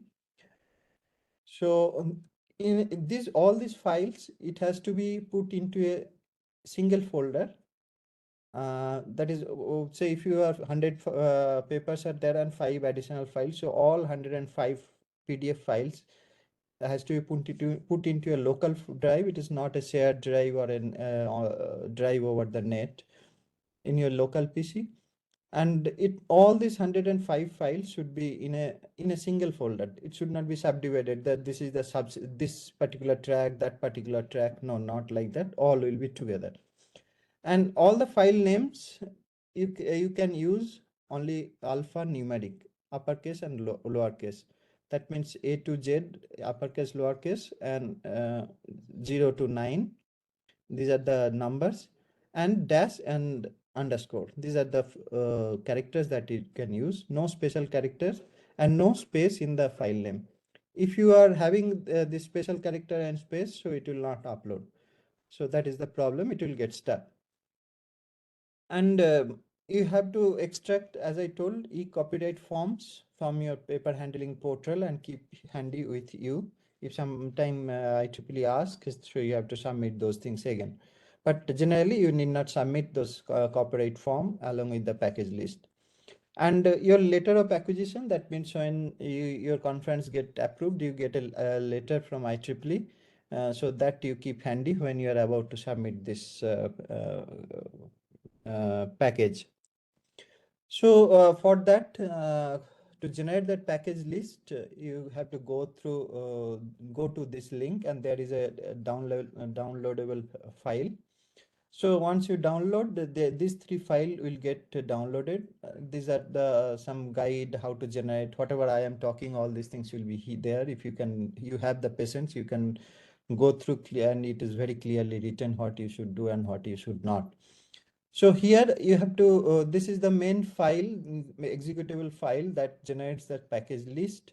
So if you click on that, it opens up a window like this. So it is the IEEE packing list generator. And here it's a drop down menu. So you can click on that and you can select what type of proceedings you want to generate. Generally, we'll be drawing for conference proceeding. So if you click on next, then it will ask some basic information about the conference that you are going to submit for. So you can see, so this is for our Connect last year. So this is the name of the conference, location, start date, end date. These are the very general information. The conference stage, so after post conference, once you are submitting, it will be final. And this is the conference record that I was mentioning that IEEE will be giving in that mail when they're approving your conference. I'll show where it is. And this is the ISBN number that also will be coming in that approval form. I'll again show where it will be. So these two, we have to take it from the letter of acquisition, as I was telling from in previous slide. So, and the person who is submitting, some detail of the person who will be submitting. Then if you click on the next button, it opens up a window for the uploading the papers. So here it again alert you that your file names may contain A to Z, capital A to Z in smaller case, 0 to 9 dash underscore. So these are the characters you should be using for your, that as I was mentioning. And then if you browse, so this is the folder I was telling, that proceedings of IEEE. Under this proceedings, all the 105 files, that is 100 papers selected and additional 5 files or 3 files, whatever. So all these files should be in this folder, and you can, if you access, means you just click on open. Then coming back to the letter of acquisition that I was telling. So letter of acquisition, this is the conference ID. So this will be at the first page itself. And if you browse through the mail, you'll find at the maybe second page or third page, there is a table like this. So this is your Explore compliant ISBN number. So this number you have to copy and paste it into that first form where you had to fill here in this place. So that is how your letter of acquisition will be helpful. And once you click on this one, open, so it will take you to this screen directly. So these are the things that you'll be seeing here. All the papers, all the files that you had, these are the file names. As per the alphanumeric order, it will appear. So here you can see 00 cover page, because I wanted to keep the cover page at the topmost. So I have given a prefix 00 before that. And 01 is the organizing committee, so who all persons are involved. And 02 is the TOC, table of content. So these are the 3 files, supplementary file. And these are the papers that has been selected by the conference. You can see 038, 63. These are the paper ID that as per the submissions. So like this, maybe 100, 200, 500, whatever numbers of paper you have. So that list will go. And here is the content type. So this particular file, what is this about? By default, it is original research, that is the paper. And here is the no show whether it was presented or not presented, or these are the few things. And if I want to show you that if you can change this type of content, what it is. Like here I have changed, you can see if I click on this type of content, there is a numbers of few options it will give. Original research, opinion, some like front cover, list of contributors, all these things are there. So these things you can indicate. So first three papers, that first three files rather, where front cover, first was a front cover, a list of contributor, and the third one, it starts with the paper. So it will remain as original research. And then if you open your conference submission portal, and if you see the final file, so there you will find this e-copyright reference number into that. If you download all the information into the Excel, so you will file all this information that will come automatically from the e-copyright submit link. So you can just copy those things and paste it in this reference file. So it says copyright paper ID. So because the first two, it is a sort of a non-research paper, so there is no copyright required. And these two content will not be published online also. That also has to be you have to be sure that these two will not go online. And here, because we are not giving any copyright form, copyright reference, so you have to indicate.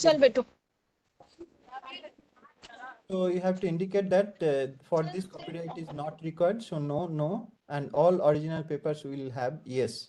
So that is the type of setting you have to do. And once you do, and so these are the few places you have to act. So here you have to see, you have to set yes, no, here the type of references, type of papers, and here you have to make sure all you are selecting.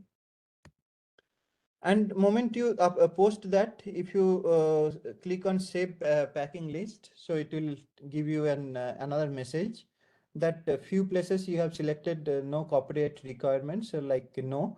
So those things, it will not be published online. But if you are in a position, if you are in a stage that you are expecting few of the papers that they have not submitted the copyright yet, but they will be doing it.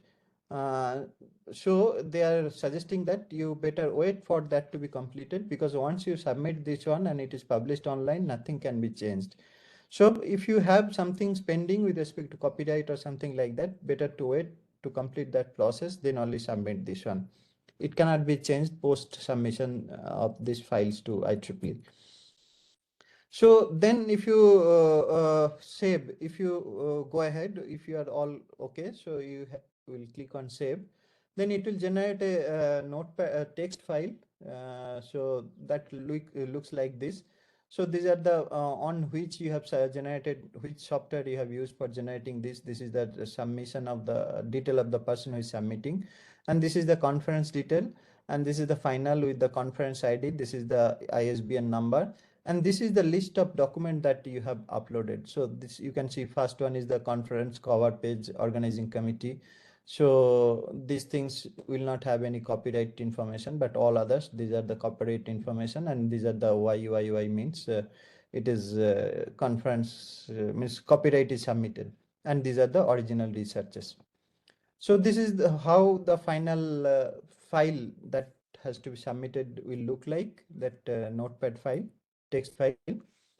And those two file, that file you have to put into the along with the folder that you had where you had the final papers. So final papers you had in one folder, and this file along with that particular folder you put it in another folder. So you had one folder, like this folder had 105 or 103 PDF files, and this is the packing list. And these two, you have to zip it. You have to zip it and make a single file. This is the WinZip you have to make, and you make a single file. that will contain this packing list and the full folder that contains all the PDF file. And when you do this, you are ready with your submission. And if you click on the submission link, again it will ask this basic information: who is submitting, what is the conference number, and once you confirm that you are not a robot with this verification ID, so you can they'll give a link to drop or that particular zip folder into it, and you can submit the folder. And once you submit this one, so immediately they will give immediately online there, means automatic checks will be there if that zip file is okay or some other in proper format and all these things. That information you will get very quickly, maybe within 1 day. And if that process is through, then you have to wait for other checking, quality of the papers, all these things checking, that may take some time. And in that process, they'll be asking some queries from IEEE MCE, and who is the publication chair. It will be mostly directed to him or her, and of course to the other conference organizers. And if all things are in proper, and if it is a one shot it goes through, it can be published in 2 to 3 weeks also, and 3 to 4 weeks is an average time for a good conference, and if everything is submitted properly. So with this, I think that's the end of the conference. When you submit proceedings and it is get published in Explorer, and you can inform your authors that it has been successfully published. So your job probably ends there. And thank you very much for your patient hearing. And over to you, Mahit. Thank you, sir. Thank you so much for the detailed presentation. There were some questions in the chat that were coming. I was responding to them, sir, on your behalf. Maybe you can also take a look at it if there is something more that you would like to add to it.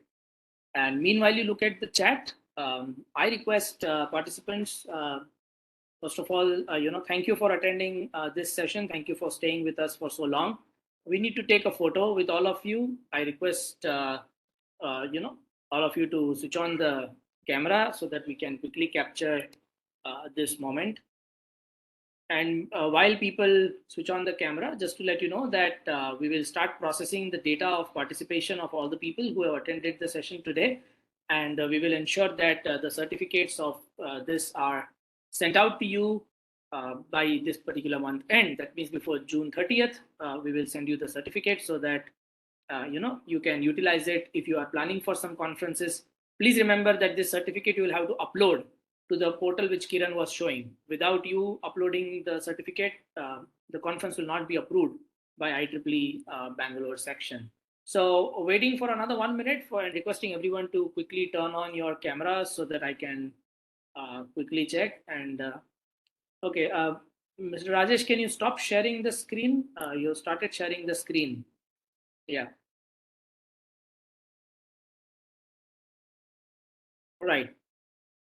A few more people, if anybody wants to switch on the camera before I go ahead and grab the screenshot. I have taken one photo. One more chance if anybody has missed out on switching on their cameras and want to be captured in all the reports that we submit to IEEE, your photo will go. So switch it on as soon as possible. All right, taking one more picture. Done. Thank you, everyone. So Chandrakant sir, do you have anything to add in the chat box for our participants? You're not audible, sir. Maybe I think you're on mute. Yeah, I was just going through a few of them. It looks like it's okay, but if any specific comments are there, so they can send it to me. Yeah, okay. Sure, sir. So we will be anyway sending the material to them and email addresses of the speaker so that they can reach out to all of us. Okay. Yeah. Once again, thank you, everyone. Have a good rest of the evening, and we'll send the certificates soon, as I said, by the end of this month. Bye-bye.